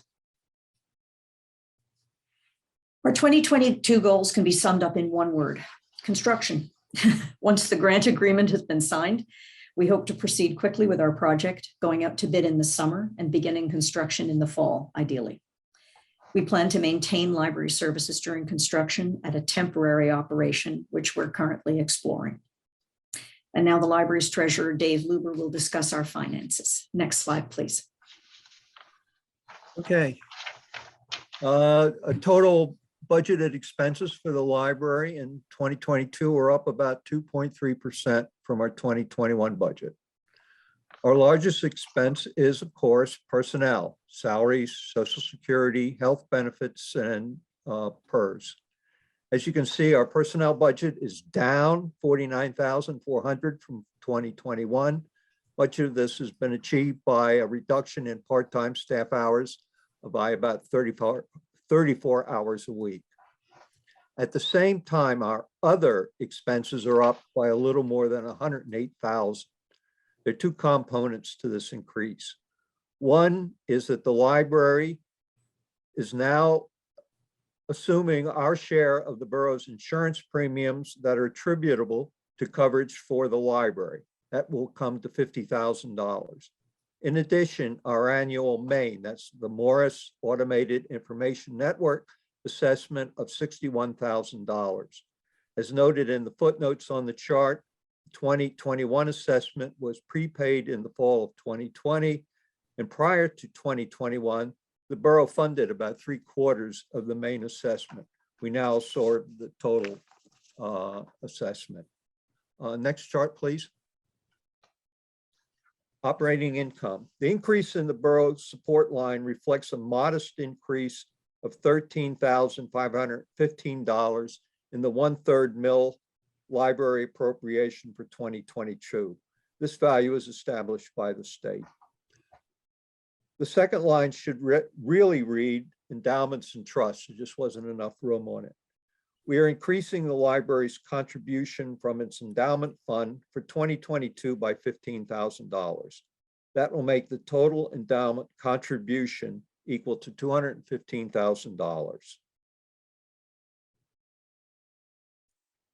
The other line also reflects an expected increase in budgeted state aid, fine income, which we, now that the main COVID fine moratorium has been lifted, and income from the chase room.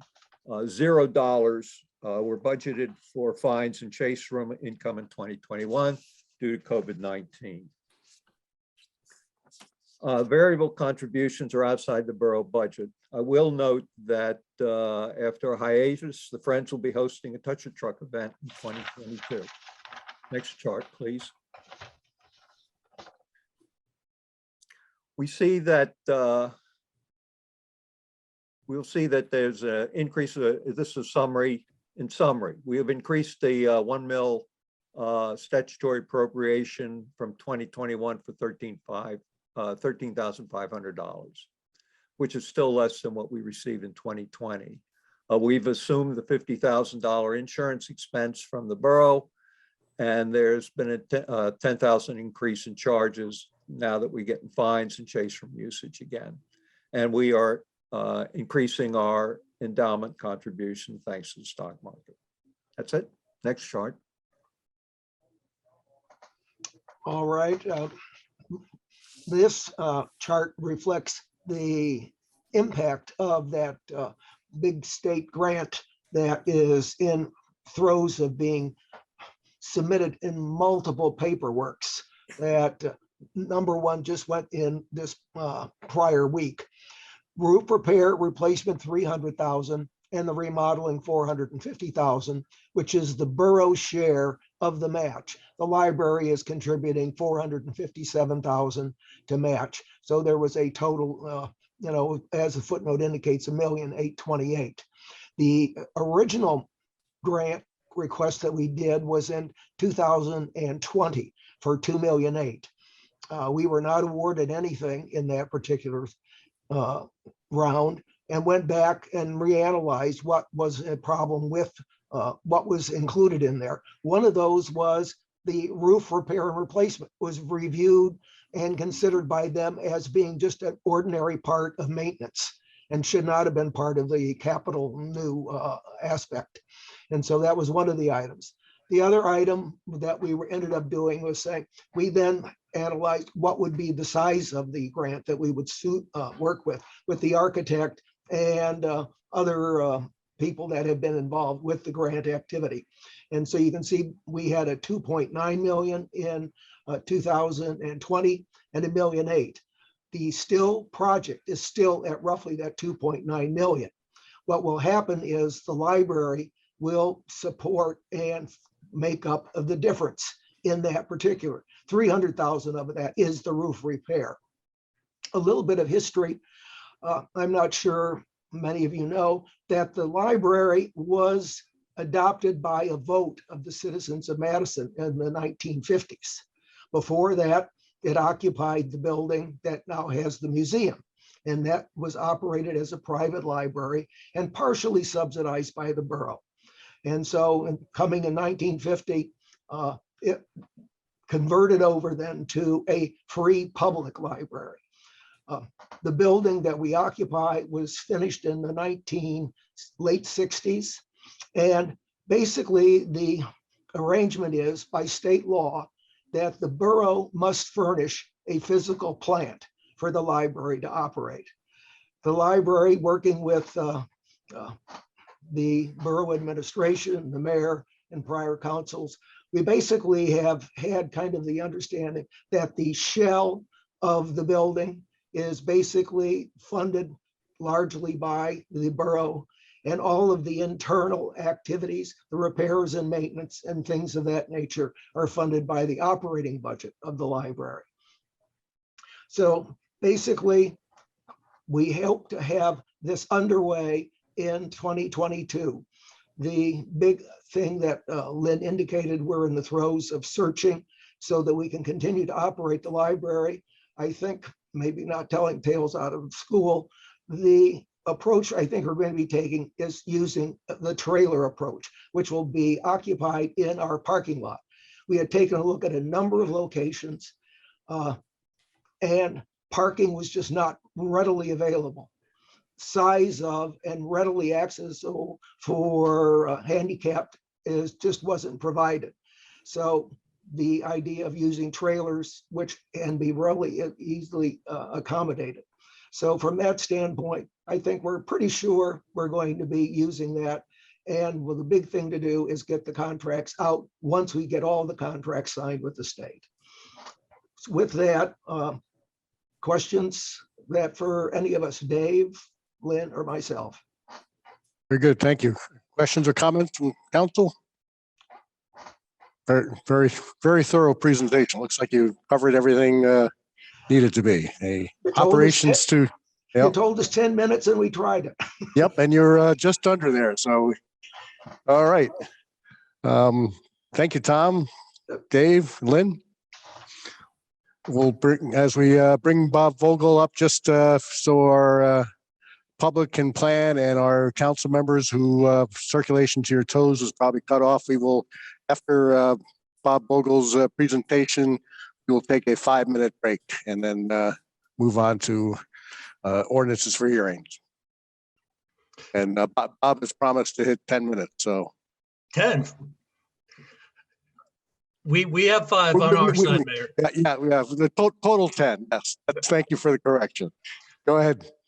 Good evening, everyone, and thank you for allowing us to talk about our department one more time. Bat and cleanup. So hopefully, as the mayor said, only 10 minutes left.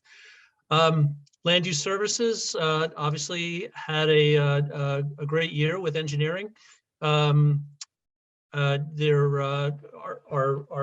productivity seemed quite consistent over the past several years. I think, you know, overall that land use with Friends help, the planning and zoning boards had a huge bounce back in revenue and application processing this year. Actually, they tripled what we did in last year in the onset of the pandemic. And we're about 12% higher than what we did in 2019 pre-pandemic. So really, land use had a great year for applications processing. And Fran and Danny and Dennis all deserve a bit of credit for that. In particular, let me say that Fran did a great job with some, I mean, she had some personal challenges and yet picked up where, you know, Ruthie kind of left off, where Ruthie TC used to be a part-time employee for us for many years. She ultimately retired last year, and so we haven't had Ruthie's assistance this year. And Fran's done a great job keeping things moving in 2021. So kudos to Fran, and thanks for all her help, as well as Danny and Dennis for processing all those applications. On the engineering front, you can see lots of lists on the screen in front of you in terms of what was accomplished. It is quite consistent with prior years. No dramatic increases or decreases in terms of capital contracts or you know, the dollar value or the mileage and things like that of work we're getting accomplished. We have a very similar year planned for this year as well, although somewhat drawn back in terms of budget in areas that Jim's already covered earlier in the season. So, you know, overall, good year for 2021. Mike, you can advance that slide. And by the way, Mike, great job getting 70 slides together all in one night. You guys are doing great on the scheduling as well. So good deal for that. Let's see.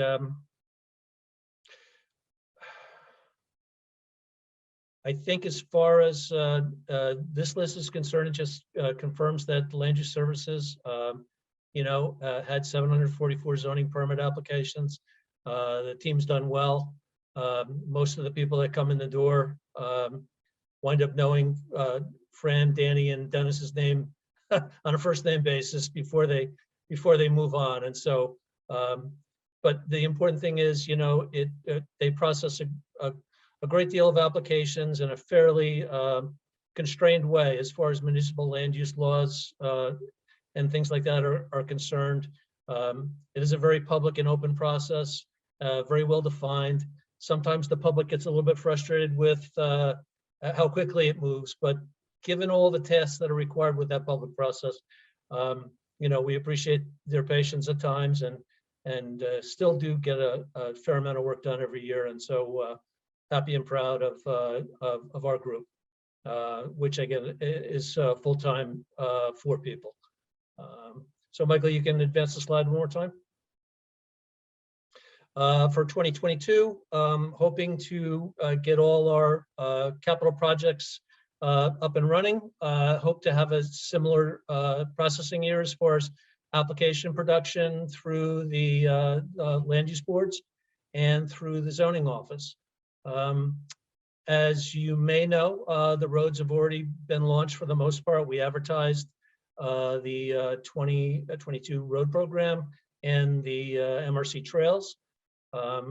We have right now, we have Green Avenue in design, and we also have Cook Plaza parking lot in design. And we're hoping to get bid documents on those projects in the not too distant future. As far as planning for 2022 is concerned, we have a kickoff meeting with Boulder Engineering coming up for the planning of Waverly Place, which is a really exciting project for a lot of people. We also got some state grant funding at the end of last year for Waverly Place as well. So it's at least partially funded in terms of the work you want to do down there. Hoping to get a reasonable public process completed with Boulder and then move on to design and get whatever permits and application requirements are required by the DOT funding partner that we have. So that's kind of exciting. Mike, you can advance one more slide. As far as capital projects requests for 2022, I think the next 3 slides are basically what remains in terms of requests for the storm and sanitary sewers from the town, from the buildings, from the parks and recreation areas. And Michael, you can probably just scroll through those as far as what remains to be appropriated and dealt with. And as far as batting cleanup is concerned, I'm hoping that's enough to get you launched. And please feel free to ask any questions. Well done, Bob. Just a little bit over 5 minutes. So you nailed it. And obviously for the public, we did zip through those capital pictures, slides. We have discussed most of those already, and again, they will be posted on RoadsNet. Any questions or comments? Deb? Just a quick one, and I apologize if I missed it. Utility movement on Cook Avenue parking lot? I know that's like the big holdup there is getting Verizon and Altice and all of them to move their stuff. Are we? As you probably know, Deb, the agreements have been forever in the making. And Mr. Cody could echo that point as well. It's just been very frustrating trying to get agreements signed with utilities. But to our advantage, we have the electric utility who's able to install perimeter poles, and they've done so. And that provides the communications utilities with an alternate route to get to the backs of the buildings in Cook Plaza. And so I think it's our intention to deal with the primary underground in our bid and get the primary underground installed so that there isn't as much overhead in the Cook Avenue parking lot, and then immediately request the communications utilities, both Verizon and Altice, to relocate to the perimeter at the launch of the project and give them essentially 30 to 60 days to get that work done, and then move forward with our own utility project at the same time. Now, if we can bid it all in one and get, you know, a good portion, if not the entire parking lot reconstructed at the same time, to me, that's a huge win. So yeah, I mean, Fingers crossed. That's going to be our goal. Fingers crossed, like 100%. Great, thank you. Any other questions or comments? All right, thank you very much, Bob. So it is 9:55. We will reconvene at 10 p.m. Have a good night, everyone.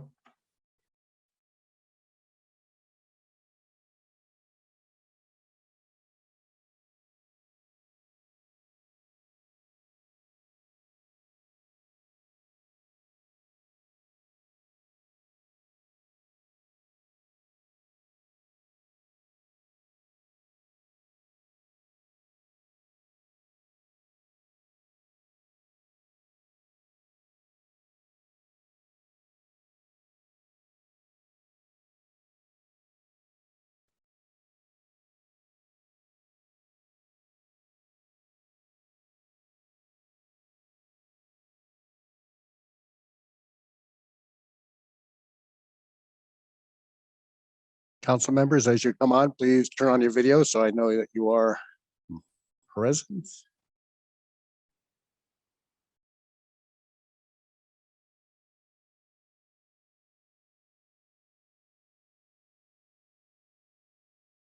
All right, let the record reflect. We have reconvened with all members present virtually again. And Michael just mentioned that now that we're our last, hopefully our last virtual meeting, that we now have a feature in Zoom that you can see the number of attendees if you are watching. So we still have 24 in the audience.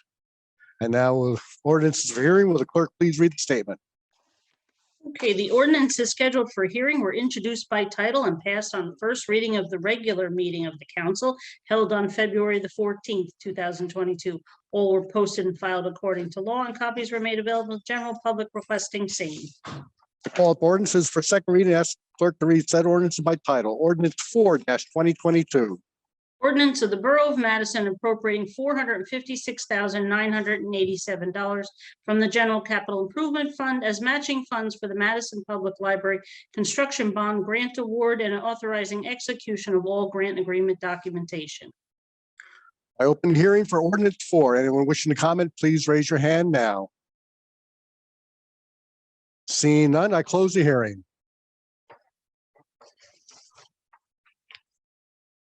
Bob, you're muted there. Sorry about that. Mayor, I move ordinance 4-2022. Second, Council discussion, as noted in the library presentation, it's outlined this whole project and that this is a matching grant with state. Any other comments? Roll call vote, please. Ms. Byrne, Yes. Mr. Hoover, Yes. Ms. Cohen, Yes. Ms. Ehrlich, Yes. Mr. Landrigan, Yes. Mr. Range. yes. I declare ordinance 4-2022 adopted and finally passed and ask the clerk to publish notice there of a newspaper and file the ordinance in accordance with the law. Ordinance 5-2022. Ordinance of the Borough of Madison amending Chapter 195-32.4 of the Madison Borough Code entitled CBD1, CBD2 Central Business District Zone Regulations. I open the hearing on ordinance 5. Anyone wishing to comment, please raise your hand. Seeing none, I close the hearing. Mayor, I move ordinance 5-2022. I second the ordinance. Any council discussion? All right, roll call vote, please. Ms. Byrne, Yes. Mr. Hoover, Yes. Ms. Cohen, Yes. Ms. Ehrlich, Yes. Mr. Landrigan, Yes. Mr. Range. Yes. I declare ordinance 5-2022 adopted, finally passed, and ask the clerk to publish notice thereof in the newspaper, file the ordinance according to the law. Ordinance 6-2022.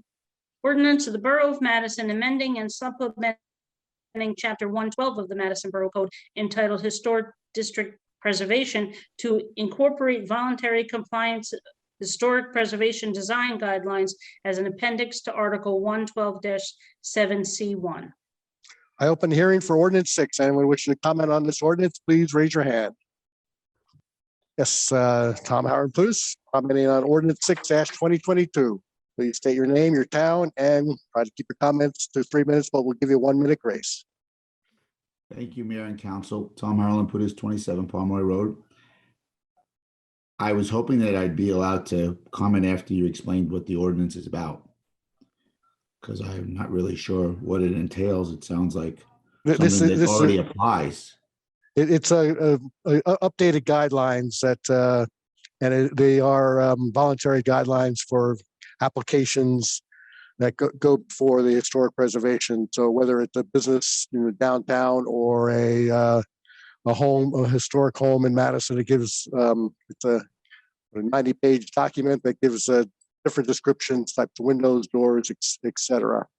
Oh, so that would that have applied when you were looking at the application for the movie theater building and it went in front of historic with some of that benefited them? Right, yeah. So that's an upgrade for the future. Yeah. If any property owners want to do some additional work, but it's all voluntary. Correct. Okay, so the historic preservation couldn't make something binding just because they don't like what the developers or homeowners. And the role of the HPC remains the same. There's no. Okay. No change. Yep. You're welcome. And we'll bring up Janet Foster, who could probably shed some more light on this. Thank you. Confirming that this doesn't change the ordinance that establishes what the Preservation Commission can do. It clarifies the design issues related to the review that the Preservation Commission has on properties in our designated historic districts, Bottle Hill District and the Downtown Commercial District. I think you said it well, Mayor, and I think this will be a huge help, as you said, Tom, going forward, to be very articulate about what design compatibility means. Thank you for considering this. Anyone else in the public wishing to comment, please raise your hand. Seeing none, I'm sorry. Susie Tilley, commenting on ordinance 6. Hi, my name is Susie Tilley, and I live on 10 Evergreen Drive in Hardwick, New Jersey. I am the Executive Director of Ridge and Valley Conservancy, an accredited land trust in Newton. We have protected over 3,600 acres of ecologically important land in the beautiful Ridge and Valley region of New Jersey. Excuse me, so are you commenting on ordinance 6? Yeah, no, I'm commenting on through forest. Okay, yeah, I'm sorry, I have to have you hold off. This is just a hearing on ordinance 6. Got at another minute or two, then we'll bring it back on. I see no other hands up, so I close the hearing. Mayor, I move ordinance 6-20, 2022. I second the ordinance. Any further council discussion? The one other recent example of how this could have helped out was a application from the planning board for a office on Madison Avenue to the churches. The initial rendering and kind of got a very mixed review, to say the least, and they went back and came back with a great design that was approved. And had there been these guidelines in place, they probably could have saved that extra time. So it will be a good tool. Any other comments? And Yep. just Mayor, to be clear, this replaces an existing appendix which had some design guidelines, which were actually referenced in some of these hearings that we've just talked about. So this is an updated document, as I think I mentioned when we introduced this last time. Lots of pictures, a little more user-friendly, although to Rachel's point last time, it is really for design professionals and architects and those sorts of things, not necessarily for the layman, but I think can really move some of these things along and eliminate some of the back and forth. So everybody knows what we're looking for up front. Yep. Any other comments? Roll call vote, please. Ms. Byrne, Yes. Mr. Hoover, Yes. Ms. Cohen, Yes. Ms. Ehrlich, Yes. Mr. Landrigan, Yes. Mr. Range. Yes. I declare ordinance 6-2022 adopted and finally passed, and ask the clerk to publish notice thereof in the newspaper and file the ordinance according to the law. And now we're on to the second of two invitations for public comment. This is when you may comment on any topic. Guidelines: when you're recognized, please state your name and your town. Try to keep your comments to 3 minutes, but we will give you a 1 minute grace and have you stop at 4 minutes. And we'll bring up Jeff Gertler.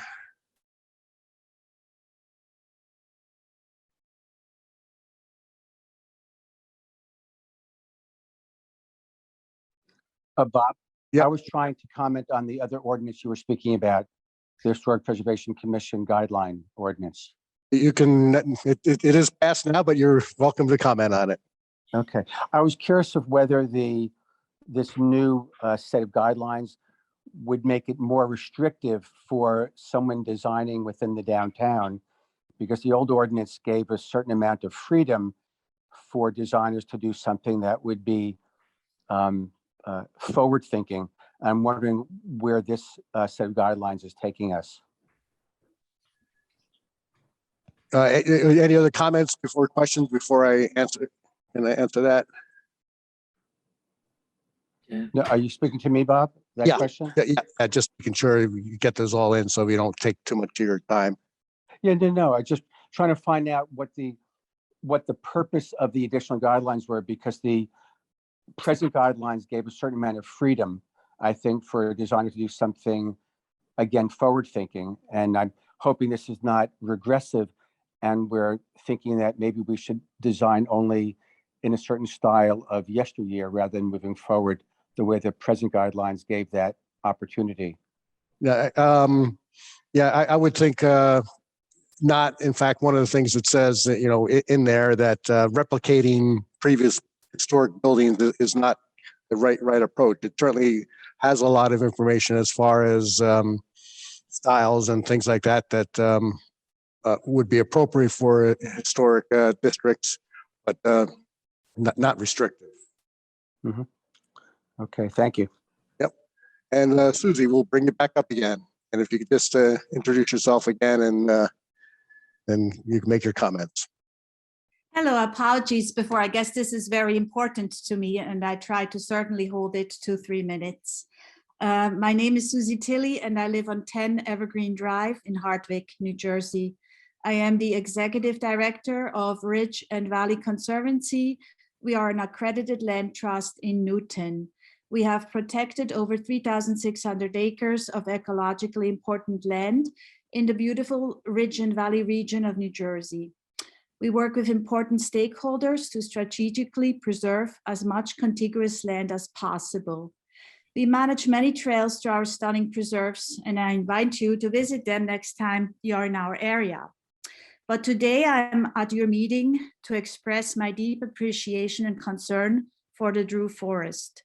The forest is known to many people in our state and beyond through photographs and presentations, such as those in our Women in the Woods series, a program to educate women landowners on how to better take care of their land, and in programs given by other groups concerned about forest stewardship.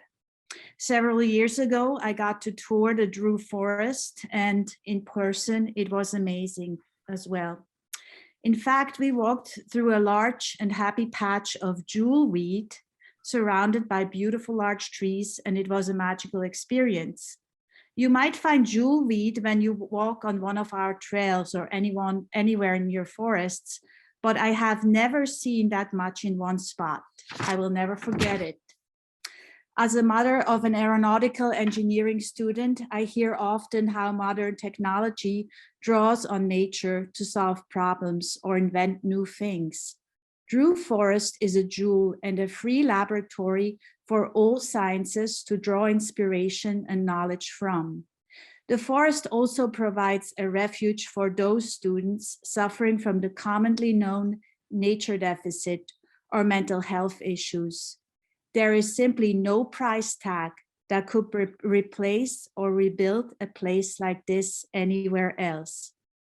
We have thousands of contiguous acres of forest in our region, but what we don't have a lot yet is what the Sauk Arboretum or the Hepburn Woods offer, namely a forest with a lush native understory of shrubs, small trees, and flowers, the result of years of excluding deer, controlling invasive plants, and planting native trees and wildflowers. And the many native trees and flowers that came back all on their own are especially heartwarming. Visiting this place is like stepping back in time and see what forests used to look like. I can't imagine what it would be like to live near the Drew Forest and be in fear of losing its beauty and peacefulness, plus all the ecological services it offers. I just wanted to personally say to you, 1 minute. that your Drew Forest is also treasured well beyond your region. Please save it. Thank you. Thank you for your patience for staying through this meeting and the very good thoughts on the Drew Forest. We appreciate it. And now we'll bring up Elizabeth Sauerman. Hello, my name is Elizabeth Sauerman. I am an undergraduate student at Drew University, and I'm the co-chair of the Sustainability Committee of the Undergraduate Student Government. Recently, on a meeting at on the 23rd of February, a resolution was passed titled the Resolution to Establish Transparency and Environmentally Sustainable Efforts from the President's Office in relation to Save the Drew Forest. In that resolution, which was created by Erica Cowper and Rachel Papa, who approached student Senator Gabby Rizzolo to sponsor the resolution, it asks for President Schwartz to provide, quote, a color-coded map of what is up for sale at Drew, a written statement of the current state of the forest, and transparency on what measures are being taken to ensure that the sale of partial land does not harm the environment further within the next 2 weeks. Many students at Drew are concerned about the biodiversity loss, intrinsic value of the ecosystems of the forest, and the various potential harm to the environment that could come from the sale of sections of the forest. Going forward, we've heard from President Schwartz and Vice President Merckx that there will be a town hall held on the week of the 13th of April, or sorry, the week of the 13th of March, which will be only open to the Drew community and we hope to hear more about what President Schwartz has planned for the forest. Thank you. Thank you very much for your time, and thank you for your leadership. And I'm sure the forest is one of the reasons why you chose Drew to be your university. Sharon Wander.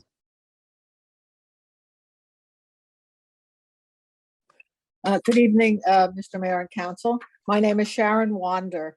I live at 28 Warner Road in Freedom Township, Sussex County. I'm an environmental consultant with a PhD in ecology from Rutgers University.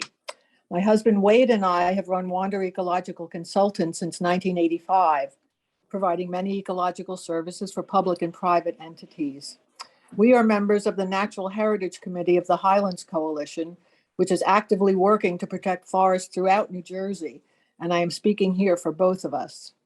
In recent decades, a deep focus of Wade's and my interest as naturalists has been butterflies, moths, and other insects. And we've given many tours and presentations to educate the public about the critical role that insects play in running the ecology of virtually the entire world.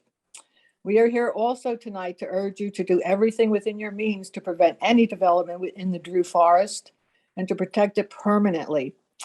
When Wade and I learned about Drew Forest and toured it years ago, we appreciated it deeply as a valuable example of how forest restoration can be accomplished through deer exclusion. With its magnificent tree canopy still intact and its understory vegetation now restored to native species, Drew Forest serves as an irreplaceable refuge for the literally thousands of insect species that pollinate our plants, that serve as a vital food source for birds and other animals, and that even decompose dead material to continue the cycle of life. A forest like Drew Forest, one that's been growing intact for hundreds of years, not only provides critical habitat for insects and other wildlife, but also mitigates climate change by removing carbon dioxide from the air and storing it as wood. It recharges the underlying aquifer by allowing the penetration of precipitation through its undisturbed soil. And it literally provides oxygen to the community of Madison. We are in a time when awareness of the catastrophic effects of climate change and loss of biodiversity is leading governments and nonprofit organizations to plant trees and restore degraded forests in acknowledgement of their critical role in keeping our planet a place that we can still live in. Destruction of Drew Forest will be a disastrous step in the wrong direction.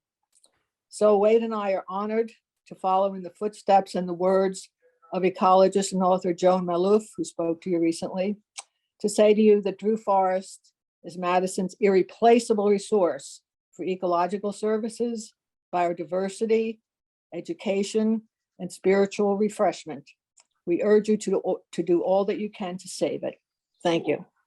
Thank you very much. I greatly appreciate you taking the time and bringing up a great point. Anyone else wishing to be heard, please raise your hand now. Seeing none, I close this part of the meeting and we go on to Tom. I'll let you in, but you got to be quicker on that hand. I did close it, but we'll bring you on board here. All right, last time, really Yeah. quick. Yeah. So I'm still waiting for maybe some follow-up from my Tom Harlan put his 27 Pomeroy Road. Thanks again, Council. I know you want to go home.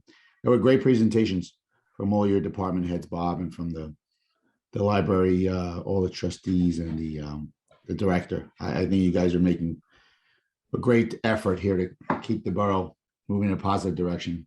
Like I was going to say, I'm still waiting to hear some feedback from anybody in the borough about what we might do moving forward about idling. I messaged you guys again just to remind you, if you want any help from me or guidance, I have a lot of work that I did when I was on the Environmental Commission and I was on the chair.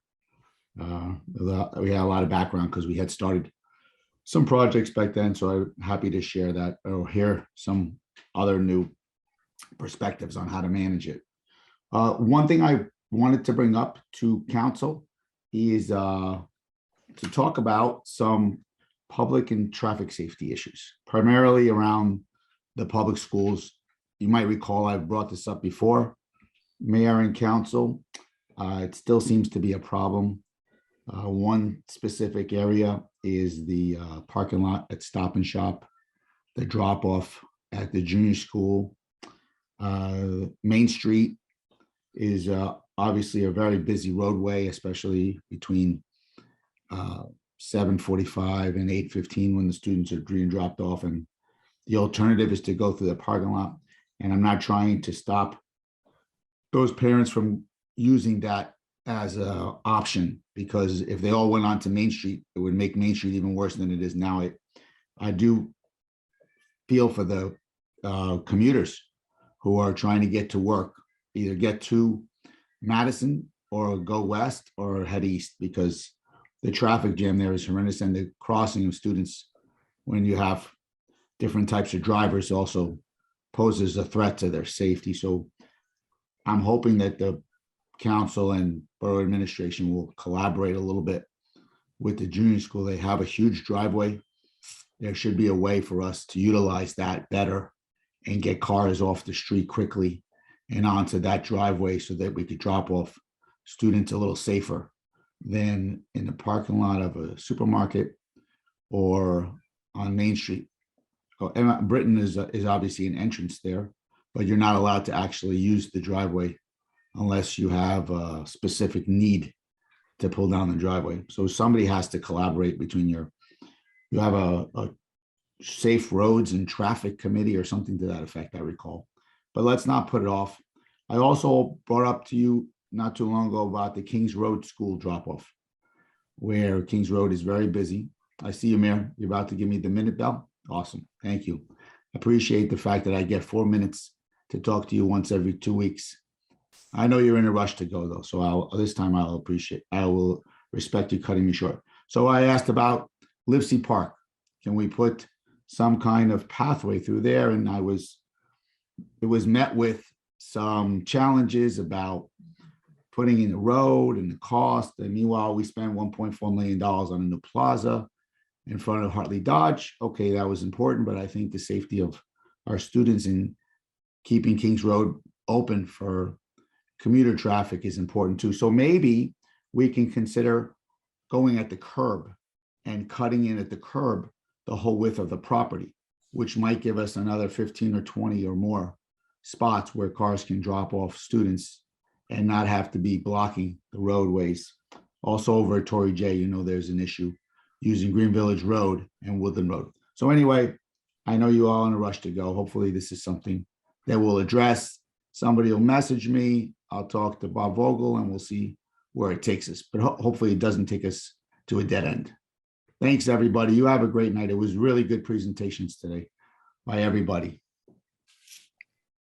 Thank you, Tom. Just a couple of things somewhat related. Both the idling and drop off at schools, it's a big part of communication with parents. So you and I can get together and talk about how we might be able to engage the schools with communications. It does drive me crazy that parents will get right up to school, sit in the car with the car running, as opposed to parking the car a block or two away, have a nice walk with your child back to your car, or better yet, leave the car at home and have a nice walk home. We do know the challenge of all our schools in Madison were built in a day when parents did not drive their kids to school. And so we are trying to engineer in the retroactive method, which is very tough. But the school drop-offs and all that is a regular topic at the Complete Streets Committee, and we are meeting in the next couple of weeks, and so we will be touching base with that, including the junior school option has been discussed, and the possibility of the Board of Education maybe be able to do it on-site circulation. That's one of the few schools that could accommodate that. All right, and now we'll move on to introduction of ordinances. Will the clerk please read the statement? Ordinance is scheduled for first reading, have a hearing date set for March 14th, 2022. All will be published in the Madison Eagle, posted on the bulletin board, and made available to members of the public requesting copies. And I call up ordinances for first reading and ask the Borough Clerk to read said ordinances by title. Ordinance 7-2022. Ordinance of the Borough of Madison appropriating $500,000 from the Electric Capital Improvement Fund for a portion of the purchase of a radio system for the Borough of Madison Emergency Services. Maureen? Yep. Sorry. Yeah, yes. Second. No, you, Maureen Byrne just made a motion, right? Move ordinance 7. I'll second the motion. Very good. All right. Thank you. Any discussion? Okay, I'm back. All right. Roll call vote, please. Ms. Byrne, Yes. Mr. Hoover, Yes. Ms. Cohen, Yes. Ms. Ehrlich, Yes. Mr. Landrigan, Yes. Mr. Range. Yes. Ordinance 8-2022. Ordinance of the Borough of Madison amending Chapter 166 of the Borough Code entitled Streets and Sidewalks regarding outdoor dining. Mayor, I move ordinance 8-2022. I'll second it. Council discussion? Deb? Just a couple of quick questions or comments. I don't know if Lisa's still on. She may be able to answer them. The first being, is there a way, is there a reason why we have the white barriers rather than something that is easily movable so that those parking spots could be available when those businesses aren't open, whether that's on a Monday or in the morning? And then just because I found it very confusing, I don't know if I'm the only one, but to clarify, what types of businesses are outdoor dining versus outdoor eating versus sidewalk cafe? I think we just promoted Lisa. If not, I can wait, I guess. She's coming over right now. All right, thank you. So as she's coming up, I'll just start with the barricades. It's strictly, it is a safety thing. Once they're filled with water, it provides a good safety barricade. And interesting, the one day they might not be necessary are Mondays when not only the restaurant might be closed, but also many of the stores are closed. So it, creates this now requires a platform flush with a curb. So that means besides moving the barricade, you'd have to move the platforms. And so that is consistent and kind of best practices as many towns are taking on this to bring vibrancy to downtowns. At least I'll let you handle the other I think you got you got them all. Yeah, and then just review the definitions of outdoor dining versus cafe, and just so the public is aware on that one. Okay, it is a little confusing, but let's just backtrack a little bit. This was to make sure that we had standardization for all food establishments throughout town. Was the primary goal here, to kind of update the regulations so everybody was following the same rules. So in order to do that, we had to categorize the food establishments, and I know that there could be a little bit of overlap and whatnot, but these are the most commonly used buckets to describe these entities. So using our own entities, like an outdoor dining area is, let's say, Prospect Tavern, who has using a private parking lot, but they have a wait staff.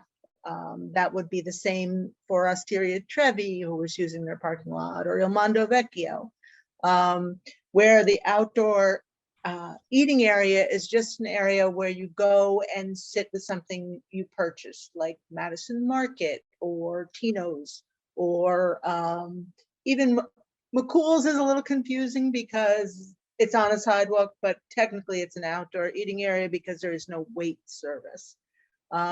Sidewalk cafes those are the simplest. They involve the sidewalk and wait service. So which would be like 54 Main or Bottle Hill Tavern or Nom or any of our downtown establishments. I hope that helps. It was a little hard to figure out how to cover them all, but I think it makes sense. Yeah, And- once it was explained, and I just wanted to make sure other people, if they read the ordinance, were, I don't know, I was confused by it when I initially read it. And the key part of this ordinance is prior to, especially with the sidewalk dining, there was a limit, the time of year, Yeah. in which somewhat arbitrary. As we know, in the last couple of weeks, we could have a nice 65-degree day and you might want to be outside. And then the next day it's 30 degrees and no one wants to be out there. But why prevent them to being out there at 65 degrees? The one that does have a time constraint is use of the street, and that would be removed by November 15th, and don't have it right in front of me, April 15th. April 15th. So, Great, thank So- you. and any other questions or comments while we have Lisa on? And again, just the overview, this is, as many towns put in temporary things during the pandemic, they also learned that it created a vibrant and active downtown. And this is our what we want to do to continue that mode, that parking is part of a downtown, but more importantly, it is the activities, the what you see in the sidewalk, the times we have music and things like that. That's really what makes a vibrant downtown. And 20 years ago, we were competing with the malls. We had plenty of parking, and now we're competing with our fellow towns like a Summit, Maplewood, Milburn, and we will be the best. That's the Any- goal. Yep. Any other council comments, questions? Okay, roll call vote, please. Ms. Byrne? Yes. Mr. Hoover? Yes. Ms. Cohen? Yes. Ms. Ehrlich? Yes. Mr. Landrigan? Yes. Mr. Range? Yes. All right, ordinance 9-2022. Ordinance of the Borough of Madison appropriating $75,000 from the Electric Capital Improvement Fund for the purchase of a dump truck and related equipment for the electric department.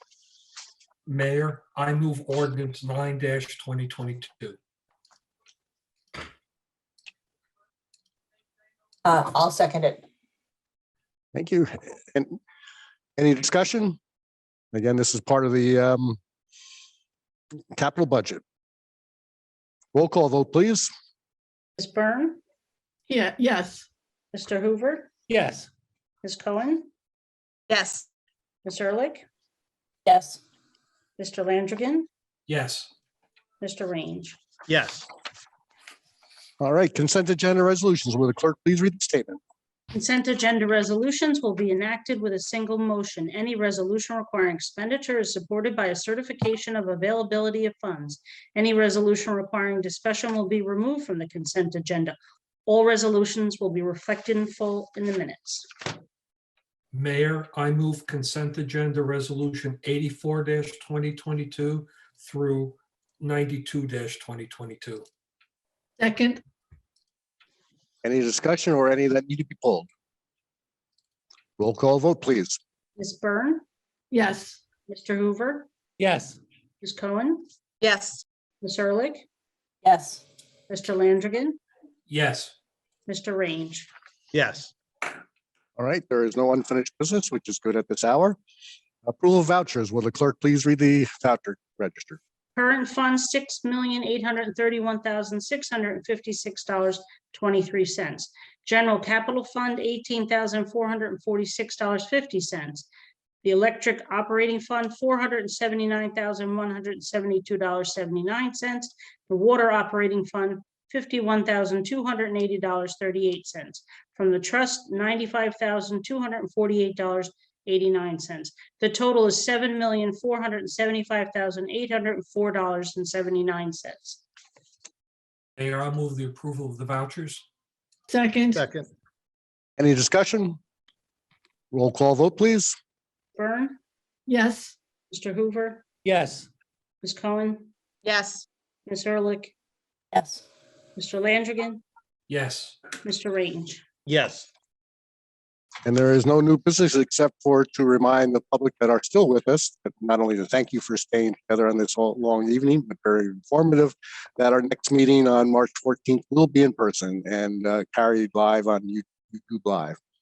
And with that, Mayor, I move we adjourn the meeting. all in favor? Aye. Aye. Thank you all.